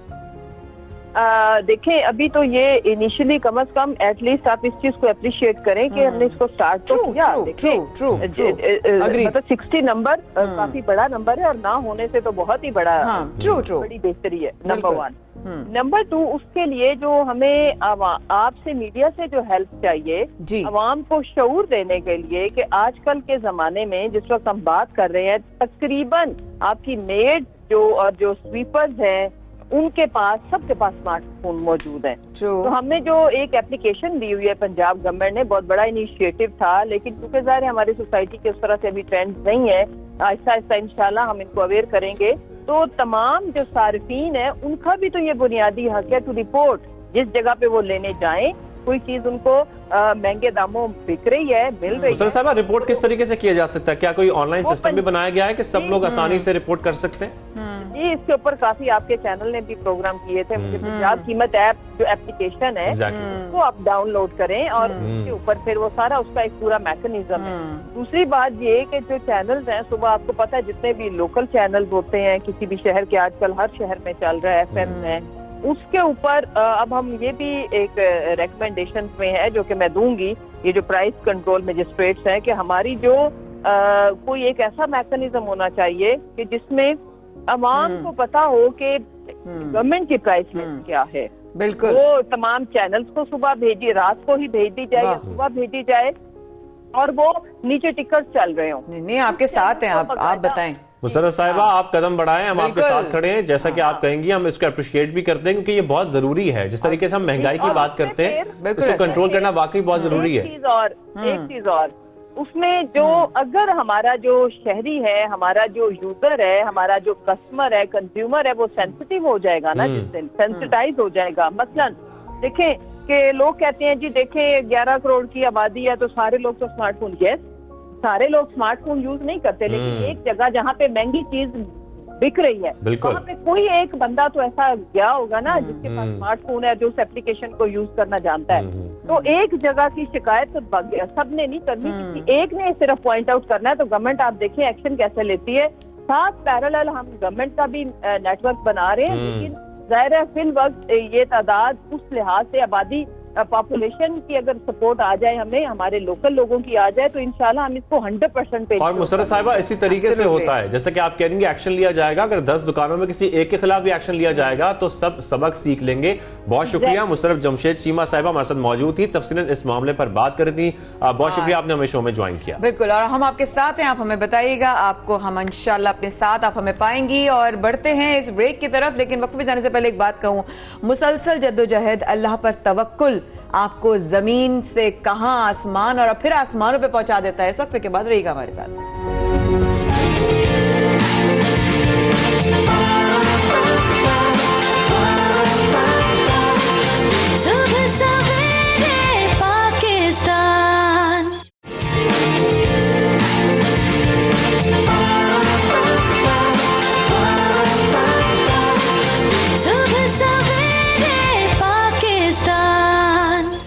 एक बार फिर हमारे साथ आने का बहुत शुक्रिया। जहां हम देख रहे हैं केपीके के लोग जो हैं वो गैलप के जरिए बता रहे हैं कि कितने खुश हैं, उनकी तादाद कितनी ज्यादा है इस तरीके से, और अपनी फैमिली के साथ होना और उनके साथ छोटी छोटी खुशियां बांटना कितनी बड़ी नेमत है। वहां पर अगर मैं आपसे ये कहूँ, शाहजेब के एक बहुत ही प्यारी सी फैमिली है जो कि ना सिर्फ अल्हम्दुलिल्लाह साथ रहती है, ना कि अल्हम्दुलिल्लाह खुश रहती है, बल्कि पूरे पाकिस्तान का टूर लगाती है, पाकिस्तान को खुश करती है और पाकिस्तान को भी खुश करती है। और एक बाइक पर, कैन यू इमेजिन, बाइक के ऊपर पहले वो शख्स एक था, फिर वो 1 से 2 हुआ, और अब वो 2 से 2.5 हो चुके हैं। यानी कि वो अपनी पहले अहलिया के साथ उन्होंने सफर तय किया, मोटरसाइकिल पर टूर किया पाकिस्तान के मुख्तलिफ इलाकों का सयाहत के फरोग के लिए, और उसके बाद जब तीसरा पार्टनर उनकी जिंदगी में आया तो उन्होंने उसको भी अपना हिस्सा बनाया और वो तीनों मोटर बाइक पर गए और उन्होंने मुख्तलिफ इलाकों का टूर किया। और उनका मकसद यही होता है कि ना सिर्फ वो जगहें जो आप लोगों ने ऑलरेडी देखी भी होंगी, लेकिन उनके बारे में वो मुख्तलिफ फैक्ट्स भी शेयर करते हैं ताकि जो आपकी दिलचस्पी है वो कायम रहे और आपको इस तरीके से पाकिस्तान के मुख्तलिफ इलाकों का नज़ारा करा सके। तो अब्दुल रहमान और आयशा जो इस सयाहत के फरोग के लिए काम कर रहे हैं वो हमें शो में ज्वाइन कर चुके हैं, उनसे बात करते हैं। आप दोनों को खुशामदीद कहेंगे सुबह सवेरे पाकिस्तान में। सबसे पहले तो ये बताइएगा कि आपका सफर शुरू कैसे हुआ, कहां से हुआ? अब्दुल रहमान आप बताइएगा कि अहलिया से पहले क्या आप अकेले भी बाइक पर ट्रैवल करते रहते थे, दुनिया पाकिस्तान खासतौर पर घूमते रहते थे? जी बिल्कुल, स्टार्ट में तो मेरा साइकिलिंग का एक्सपीरियंस रहा और मैंने 2017-18 में पाकिस्तान के डिफरेंट एरियाज़ में साइकिलिंग की थी और वो तकरीबन कोई 21,500 किलोमीटर का डिस्टेंस था जो मैंने ओवरऑल पाकिस्तान में तय किया। और बाइक के ऊपर भी एक्सपीरियंस रहता था, लेकिन जब मेरी शादी हुई तो उसके बाद हमने उसको वीडियोस के ज़रिए से लोगों को दिखाना शुरू किया था और वो एक बड़ा डिफरेंट एक्सपीरियंस मेरा रहा था। पलवा, अस्सलाम वालेकुम, क्या हाल है? So good to see you भाई। बहुत ही ज़बरदस्त लग रहा है कि आज आयशा भी साथ है और छुटकू भी हमें कहीं ना कहीं फ्रेम में नज़र आ रहा है झांकता हुआ। लेकिन जिस तरीके से पूरे पाकिस्तान की सैर आप कराते हो, जिस तरह हम देखते रहते हैं, जिस तरह आप ऐसे ऐसे कस्बों, गाँवों और इलाकों को हमने देखा है कवर करते हुए, तो अब तक कुछ गिना है? इतनी वीडियोज़ माशाल्लाह हुई हैं, कुछ पता भी है कितनी मकामात पे जा चुके हो आप, कहाँ कहाँ की सैर कर चुके हो और करवा चुके हो? पाकिस्तान की एक ख़ास बात यह है कि आप जितने एरियाज़ घूमते रहें तो रोज़ आपको नई जगह एक्सप्लोर करने के लिए मिलती रहती हैं और ये एक मुनफरिद खसूसियत है जो शायद दुनिया के और किसी मुल्क में ना हो। और हर सूबे की भी अगर मैं बात करूं तो डिफरेंट एरियाज़, हर किस्म की वैरायटी हमें सूबे में मिल सकती है। मिसाल के तौर पे अगर सिंध की बात करूं मैं, तो वहाँ पे हमें ऐसे इलाके भी मिलते हैं जहाँ पे बर्फ़बारी भी होती है, डेजर्ट्स हमारे पास हैं, समंदर है, खूबसूरत बीचेज़ हैं। और जहाँ तक वीडियोस का ताल्लुक़ है वो तो खैर रोज़ नई से नई जगह जैसे हम एक्सप्लोर करते हैं तो वो अनगिनत तादाद है उन जगहों की भी, और ये एक वैरायटी है जो कि पाकिस्तान में हमें मिलती है। अच्छा, ये तो आपकी बातें हो गई। आयशा साहिबा आप बताएं कि शादी के बाद आपको शौक था इस एडवेंचर का, या आपने कहा कि भाई अब हस्बैंड तो जाते ही हैं तो चले हम भी सफ़र कर लेते हैं, या आपको ऑलरेडी शौक था कि मैं बाइक पर ट्रैवल करूँ, पाकिस्तान के मुख्तलिफ इलाकों का नज़ारा करूँ? नहीं, बाइक पे तो ऐसे मुझे नहीं था इंटरेस्ट, लेकिन मैं ये देखना चाहती थी कि इस किस्म का एडवेंचर किस तरह का रहता है, क्योंकि अब्दुल रहमान पहले साइकिल पे पूरा ट्रैवल कर चुके थे, बड़ा इंजॉय किया इन्होंने। तो जब हम उसके बाद आगे सफ़र का प्लान कर रहे थे तो मैंने इनको कहा कि मैं भी आप ही की तरह जाना चाहूँगी, तो उसके लिए फिर हमने बाइक को रखा और हमें काफ़ी मज़ा आया और अभी तक कर रहे हैं। अच्छा, मैं एक बात बताना चाहूंगी पलवा, जब मैंने क्योंकि पलवा को पहले साइकिल पे देखा और फिर मैं इसको एक्चुअली अब्दुल रहमान, माशाल्लाह बड़ा प्यारा नाम है, अल्लाह का बंदा, लेकिन मैं जो साथ साथ अब्दुल रहमान को ना मैं देख रही हूँ कि शादी जब हुई थी ना शाहजेब, तो शादी भी जो है वो मोटर बाइक पर ही अपनी दुल्हन को लेकर आए थे। मुझे लगा था फौरन ही टूर पे चले गए थे, ऐसा कुछ था क्या नहीं था, प्लीज बताओ। जी बिल्कुल, मैं उसको इस तरह से लेता हूँ कि हर किसी के लिए एडवेंचर एक डिफरेंट किस्म हो सकती है। कुछ को साइकिल पे मज़ा आता है, बाइक पे कुछ एंजॉय करते हैं, कुछ गाड़ी पे एंजॉय करते हैं, तो मैं उसको एज जो है एडवेंचर के तौर पे लेता हूँ। दूसरी बात, ट्रैवलिंग के ज़रिए से जो ह्यूमन कनेक्शंस हैं वो डेवलप करने में हमें काफ़ी मदद मिलती है। इसके अलावा जो मिसकॉन्सेप्शंस हैं वो भी दूर करने में हमें काफ़ी मदद मिलती है। मैं एग्जांपल आपको देता हूँ बलूचिस्तान के हवाले से। हम काफ़ी गलत सुनते हैं इंटरनेशनल मीडिया के ऊपर, लेकिन जब मैं ख़ुद वहाँ पे गया और वहाँ पे हमने एक्सप्लोर किया तो एक दूसरी साइड आपके सामने आती है। रीसेंट एग्जांपल अगर मैं आपको दूँ तो हमारे पास गवादर की है। सिर्फ एक क्रिकेट स्टेडियम की तस्वीर ने लोगों को बड़ी तादाद में वहाँ आने पर मजबूर किया और इंटरनेशनली जो हमने देखा लोगों ने काफ़ी उसको अप्रिशिएट किया। तो ये वो चीज़ें हैं जो ट्रैवल के ज़रिए से हम जो है दूर करने में हमें काफी मदद मिलती है। ये सब चीजें तो है, इस पे दोबारा आते हैं। एक छोटा सा सर मुझे नजर आ रहा है आपके तीसरे पार्टनर का, जो मेरे ख्याल में पूरी कोशिश कर रहे हैं स्क्रीन पर आने की, लेकिन वो बेचारे टेबल के पीछे छुप गए हैं। जरा इन पार्टनर के बारे में बताइएगा कि इन्होंने आपके साथ कहाँ का ट्रैवल किया, और ये जो है जब आप ट्रैवल करते हैं ज़ाहिर है कठिन रास्ते होते हैं, मुश्किलात होती हैं, मौसम की सख्ती होती है और मुख्तलिफ रास्तों से गुजरना होता है, कहीं कैंपिंग भी करनी पड़ती होगी, कहीं रुकना भी पड़ता होगा। ऐसे में तीनों पार्टनर्स का सफ़र कैसा रहता है? जब मैंने साइकिलिंग वाली अपनी जर्नी की थी तो पाकिस्तान भर में काफ़ी दोस्त मैंने बनाए थे, और इस वजह से हम जब ट्रैवल करते हैं मुझे वाइफ के साथ या बेटे के साथ तो ज़्यादा मुश्किलात का सामना नहीं करना पड़ता। ये अभी बेटा मेरा तकरीबन 2 साल 2 महीने का है और इसमें इसने पूरा पाकिस्तान जो है वो घूम चुका है हमारे साथ बाइक पे। चाइना बॉर्डर हमारे साथ ये गया था, सिंध आया, बलूचिस्तान के डिफरेंट एरियाज़, पंजाब में इसको हम लेके गए। चैलेंजेस मैं उसको एक अपॉर्चुनिटी के तौर पे देखता हूँ कि जिन एरियाज़ को मैंने अब आके इस एज में एक्सप्लोर किया, अगर मैं अभी से अपने बेटे को उस पर ट्रेन करूँगा तो शायद ये मेरे से काफ़ी पहले इसके अंदर वो शौक़ भी डेवलप होगा और ये उन जगहों को मेरे से पहले देखने में कामयाब होगा। तो इस तरह से मैं इसको लेता हूँ। हाँ, पलवा, अब मुझे एक और सवाल करना है जिस पर हमेशा हमारी बात भी रही है अगाहे बगाहे कुछ ना कुछ टाइम से। बहुत डिफरेंट तरीके से आप मुख्तलिफ इलाकों को पाकिस्तान के कवर करते हो, डिस्कवर करते हो, फिर शेयर करते हो। जहाँ तक मैंने आपकी और भी वीडियोस देखी उनमें आपने बहुत सारे ऐसे गाँव और ऐसे इलाके कवर किए जिनकी जो है वो बेसिकली वो एडवांस भी हो चुके। उनमें ऐसा माहौल, ऐसे ऐसे जगहों पे हमने देखा, सिंध में ऐसी जगहों पे देखा जहाँ पर सीसीटीवी कैमरा फुटेज भी है, ऐसी जगह है जहाँ पर सफाई बहुत है, ऐसी जगह है जहाँ पर कभी कोई क्राइम नहीं हुआ। ऐसे वो इलाके देखने में आए, तो आगे के क्या प्लान्स हैं? ऐसे कौन से जगहें हैं जहाँ पर आगे जा रहे हो और उनकी वजह क्या है वहाँ को एक्सप्लोर करने की? जो गांव हैं वो मुझे पाकिस्तान के जो गांव हैं वो खूबसूरती के लिहाज से भी हैं और इस तरह की जो एक्टिविटीज़ हम देखते हैं वो मुझे काफ़ी फैसिनेट करते हैं। मैं आपको मिसाल देता हूँ, सिंध का एक इमेज बना हुआ था कि वहाँ पे शायद लूट मार की काफ़ी मामलात हैं और दूसरे, तो वो जिस गांव का आप जिक्र कर रही हैं कराची से तकरीबन 180 किलोमीटर्स पे है और पाकिस्तान का सबसे अमीर गाँव उसको अगर कहा जाए तो गलत नहीं होगा, जिसका 1 साल का बजट 1 करोड़ रुपये है। और ये वो बजट होता है जो लोग खुद फंड करते हैं और अपने गांव के ऊपर स्पेंड करते हैं। इसी तरह से हमने देखा कि राजनपुर डिस्ट्रिक्ट का एक इमेज बन गया था छोटू गैंग के हवाले से, लेकिन जब मैं वहाँ पे गया वहाँ पे मुझे एक ऐसा गांव मिला जिधर लिटरेसी रेट 100% था।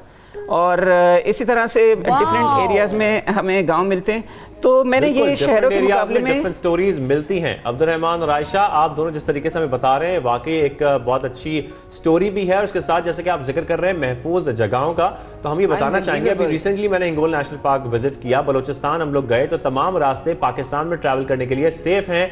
आप टूरिज्म के लिए जा सकते हैं, वज़ीर-ए-आज़म पाकिस्तान भी इस पर फोकस करते हैं, बाइक पर भी जा सकते हैं, साइकिल पर भी जा सकते हैं। अब्दुल रहमान और आयशा, आप दोनों ने हमें शो में ज्वाइन किया और अपनी स्टोरी शेयर की, आप दोनों का बेहद शुक्रिया। और अब हम आगे बढ़ते हैं, स्टोरी एक और भी है, बहुत इंस्पिरेशनल है। कहते हैं ना वही वाली बात, तवक्कुल तो अल्लाह के रब ताला की ज़ात पर जब आप तवक्कुल करते हैं और उस पर आपको यकीन होता है और आपको मालूम होता है कि देने वाली ज़ात वल्लाहु खैरुर राज़िकीन सिर्फ और सिर्फ अल्लाह की है, रास्ते उसने बनाने हैं, मांगो उससे, देने वाली वो ज़ात है। और ऐसे जब लोग मिलते हैं तो ऐसे लोगों से मिलकर शायद मेरा ईमान और ताज़ा हो जाता है। बिल्कुल, और उनकी इंस्पिरेशनल स्टोरी इसलिए कि उन्होंने बड़ा तवील सफ़र तय किया है और कहाँ से सफ़र का आगाज़ किया और आज उनकी एक फूड चेन है, उनकी अपनी, वो उसको ओन करते हैं, उसको चला रहे हैं। उनसे हम मुलाकात कराते हैं आप लोगों की। हमारे साथ शो में इस वक्त मौजूद हैं फैसल सिद्दीकी साहब। फैसल साहब कैसे हैं आप? ठीक ठाक है, खैरियत से? अस्सलामुअलैकुम। वालेकुम अस्सलाम। अल्हम्दुलिल्लाह, अल्लाह का बड़ा करम। खैरियत से हैं? अल्लाह का शुक्र, फर्स्ट क्लास। टॉयज, खिलौने बेचने से लेकर आज फूड चेन का मालिक हो जाना, अरब ताला का बहुत करम है आप पर। कुछ शेयर करेंगे मुख्तसरन ताकि हमें थोड़ी सी मोटिवेशन और इंस्पिरेशन मिले आपको देखकर। मैं 4th क्लास में था तो मेरे फादर की डेथ हो गई थी, तो उस वक्त अपनी स्कूल की फीस पे करने के लिए मैं जॉब करने निकला था घर से। स्कूल के टाइम में 4th ग्रेड। जिस उम्र में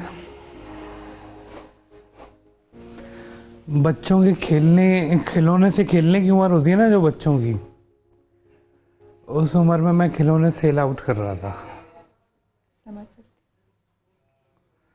और लोग मेरे हम उम्र बच्चे क्रिकेट खेल रहे होते थे, मैं जॉब कर रहा होता था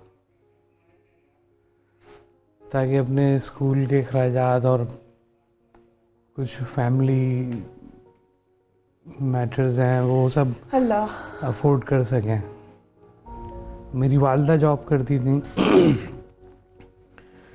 जो फैमिली की और ज़रूरियात जो होती हैं वो पूरा करने के लिए। तो ये बड़ी लॉन्ग जर्नी है।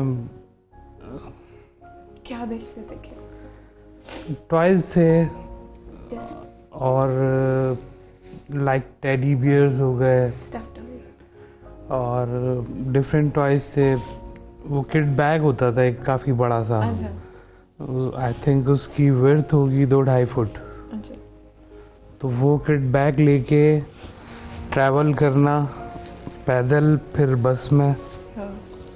और सबसे पहला टास्क तो ये होता था कि बस में कैसे बैठे हम। वाकई छोटे भी थे ना। और बस में वो बैठने नहीं देते, मतलब बैग जो है इतना बड़ा, एक तो बच्चों का वैसे ही टिकट मेरे ख्याल में हाफ होता है, और फिर वो बैग तो बस वाले बिठाते ही नहीं थे। 4-5 बसें तो ऐसे ही गुजर जाती थी। तो कुछ लोग देख रहे होते थे, तो वो कुछ में उनमें से कोई एक आध आके हेल्प करता था। वो बैग लेके ऊपर बस पे छत पे रखवा दिया तो बैठ गया मैं। कभी कभी उसका रेंट अलग पे करना पड़ता था बैग का। तो इस तरह से सफ़र होता था। कितने पैसे आप कमा लेते थे उस वक्त? क्योंकि आपने उस वक्त मेरी सैलरी थी 1200 to 1500 मैक्सिमम। उसमें से फीस पे करनी है और जो कुछ बेयर कर सकते हैं वो कर लेना है। तो वो खिलौने लाकर कौन देता था आपको? वो एक अवामी मरकज़ में एक शॉप थी 1st फ्लोर पे, वहाँ मैंने बात की, अप्लाई किया था। अप्लाई क्या किया था, मैं डायरेक्ट वहाँ गया था। तो उन्होंने बोला ठीक है, आप ये किट बैग होता है ये लेके जाओ। कितने अरसे तक? मैंने कुछ अरसे की, तकरीबन 6-8 महीने मैंने वो जॉब की है। फिर डिफरेंट अदर जॉब्स हैं और जॉब्स हैं। फिर डिफरेंट मार्केट्स में जाना, वो सेल आउट करना। आज अगर मेरे पास उस उम्र का कोई बच्चा है तो मैं कभी भी उसको वो बैग ना दूं या उसको वो वज़न ना दूं।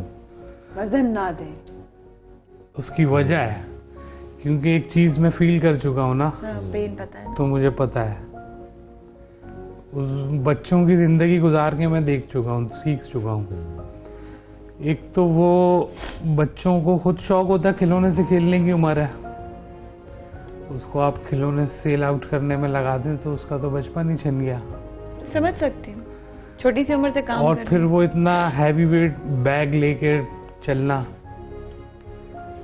बाद में एक वक्त आता है कि एक मिसाल है, ट्यूबलाइट आपकी आप ऑन करते हैं तो वो फड़फड़ाती है और फिर ऑन हो जाती है। बाज़ औक़ात ऐसा होता है कि इलेक्ट्रिसिटी की जो फ्लक्चुएशन होती है वो ऐसी होती है, या तो तेज़ होती है कम होती है, वो फड़फड़ा के फ्यूज़ हो जाती है। इसी तरह 2010 में मेरे साथ हुआ कि एक खातून को उठा के मैंने रिक्शा में बिठाया हॉस्पिटल से निकलते हुए, तो मैं वापस सीधा खड़ा नहीं हो सका था, मेरी डिस्क स्लिप हो गई थी। तो वो MRI कराया तो पता चला, फिर न्यूरोलॉजिस्ट को दिखाया तो उन्होंने मुझे चेक किया, हिस्ट्री चेक करते गए, और बताओ। जब मैं पीछे तक पहुंचा हूँ ना वजन की वजह से, तब उन्होंने बताया कि ये फॉल्ट है। अच्छा, यहाँ पर मुझे बताएं, एक तो वो कौन सा लम्हा है जो आपके लिए, खैर आपके लिए तो तमाम लम्हात बहुत मुश्किल थे जिस तरीके से आप बता रहे हैं, लेकिन आपकी हिम्मत नहीं टूटी, उसकी क्या वजह थी? वो क्या चीज़ थी जो आपको इस पर आमादा करती थी कि बस मैंने रुकना नहीं है, मुझे आगे बढ़ना है, अपनी मंजिल पर पहुंचना है? और आपकी मंजिल होती क्या थी? आपने क्या सोचा था कि मुझे आगे जाकर क्या करना है? सोचा तो बहुत कुछ था, सपने जो होते हैं वो चेंज होते रहते हैं वक्त के साथ साथ। जिस तरह वक्त आपको दिखाता है ना, उस वक्त स्टोरी चेंज हो जाती है, आपके टारगेट्स चेंज हो जाते हैं। मतलब आपको कुछ पसंद आ गया तो आप सोचते हैं कि यार मैं ये कर लूँ, लेकिन वो फैसिलिटीज़ नहीं होती हैं तो फिर चेंज हो जाता है आपका ड्रीम। फिर उसके बाद और भी डिफरेंट जॉब की है मैंने। एक प्रिंसिपल न्यूज़ मैगज़ीन में मैं वहाँ जॉब करने इसलिए गया था कि शायद वहाँ मैं कुछ, एक दोस्त वहाँ जॉब करते थे, कंप्यूटर ऑपरेटर थे। मैंने कहा यार मुझे ये कंप्यूटर सीखना है, कैसे चलाते हैं। तो कहने लगा, उसने मुझे वहाँ जॉब लगवाई। और जॉब क्या थी मेरी बताऊँ मैं आपको? शायद मैं खुद कंफ्यूज हो गया था, करूँ ना करूँ। वहाँ चाय बनाने की जॉब थी और मैं उनके किचन में चाय बना रहा था ना, तो वहाँ मुलाजमा भी चाय बना रही थी, वो शायद मुझे अपने साथ कंपेयर कर रही थी। तो कैसे? कि ये भी मेरा और इसका डेजिग्नेशन सेम है। तो 4-6 दिन तो मैं रहा वहाँ पर, लेकिन फिर मुझे फील होने लगा, कॉम्प्लेक्स होने लगा था। मैंने कहा नहीं यार, ये तो मैं किसी और ही दुनिया में चला जाऊँगा, कॉम्प्लेक्स का शिकार हो जाऊँगा, लेट्स मूव ऑन। अब तक कितनी उम्र हो चुकी थी जब यहाँ पर काम करने आए थे? उसमें मैं मेरे ख्याल में 9th क्लास में था। 9th क्लास में थे। मैंने कहा तो स्टडी पे ही फोकस नहीं होगा, क्योंकि हर वक्त जहन में वही चल रहा होता था। फिर वहाँ से अच्छा सर, अब थोड़ी सी स्टोरी को हम इस तरफ लेके चलते हैं, आगे बढ़ते हैं कि ये तमाम मुश्किल हालात, सबसे पहले तो ये ज़रूर बताइएगा कि किसने आपका साथ दिया, किसने नहीं दिया, क्योंकि मुश्किल हालात में कोई साथ नहीं देता, हम अक्सर ये देखते हैं। उसके बाद आप कहाँ तक पहुँचे, सफ़र अब कहाँ तक पहुँचा है, और अब आपकी कामयाबी? उसके बाद मैं बहुत इंशाल्लाह आगे गया हूँ। मैं 2 साल अभी फारिग बैठा हूँ जॉबलेस। इससे पहले मैं एक सेरामिक्स फर्म में, सेरामिक टाइल्स की कंपनी थी, सेल्स एंड मार्केटिंग मैनेजर की पोस्ट पे था। और टीम एक काम कर रही थी मेरे साथ, और अल्लाह ने बहुत इज्जत दी। कोरंगी इंडस्ट्रियल एरिया में जितनी इंडस्ट्रीज हैं उनमें से ऑलमोस्ट मुझे जानते हैं, और डायरेक्ट ओनर्स मुझे जानते हैं, मैं उनसे मिलता हूँ। तो कंस्ट्रक्शन इंडस्ट्री जो है वो जानती है मुझे, बहुत बड़े बड़े नाम डायरेक्टली जानते हैं मुझे। वो 2 साल का बस एक बीच में आया है, ये अभी जो कोविड के बाद फ्री बैठा हूँ ना मैं, फैक्ट्री बंद हो गई थी तो सैलरी भी नहीं मिल रही थी, तो उन्होंने कहा कि 2 महीने में 3 महीने में फैक्ट्री। और आज आपकी फास्ट फूड चेन है? आज फास्ट फूड चेन है, और इंशाल्लाह नेक्स्ट मंथ हम एक नई ब्रांच ओपन करने जा रहे हैं। माशाल्लाह माशाल्लाह। और वो गार्डन की आवाम, जो रणछोड़ लाइन की आवाम है, उनके लिए सरप्राइज होगा। तो आज अब जब आप अपनी फ्रेंचाइज पर अपने फास्ट फूड के उस आउटलेट पर खड़े होते हैं तो उसका नाम भी शेयर कीजिएगा। और जब अपने पुराने वक्त को देखते हैं और नज़र दौड़ाते हैं कि जो जिस मुश्किल और कठिन रास्तों से गुजरते हुए आप इस मंजिल पर पहुंचे हैं, तो कैसा फील होता है? और फिर अपने सामने जो आपके बच्चे मौजूद होते हैं, आपके पास आते होंगे या आसपास हैं, उन सब के बारे में आप क्या सोचते हैं कि इनका मुस्तकबिल कितना ज़रूरी है संवारना?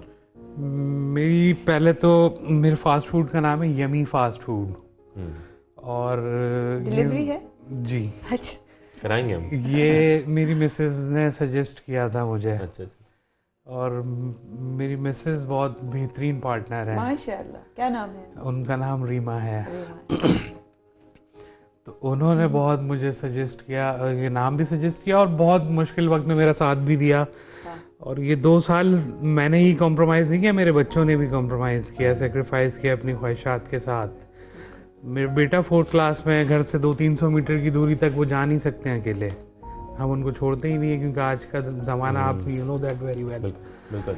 उस वक्त जब मैं 4th में था तो मैं घर से तारिक रोड बस में जाता था अकेला।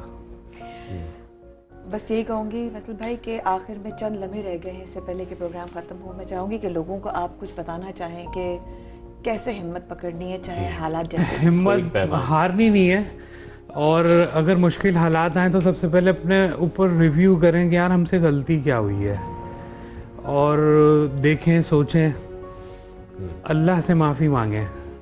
रातों को रो रो के मैंने माफ़ियाँ मांगी हैं, रातों को रोता था मैं लिटरली।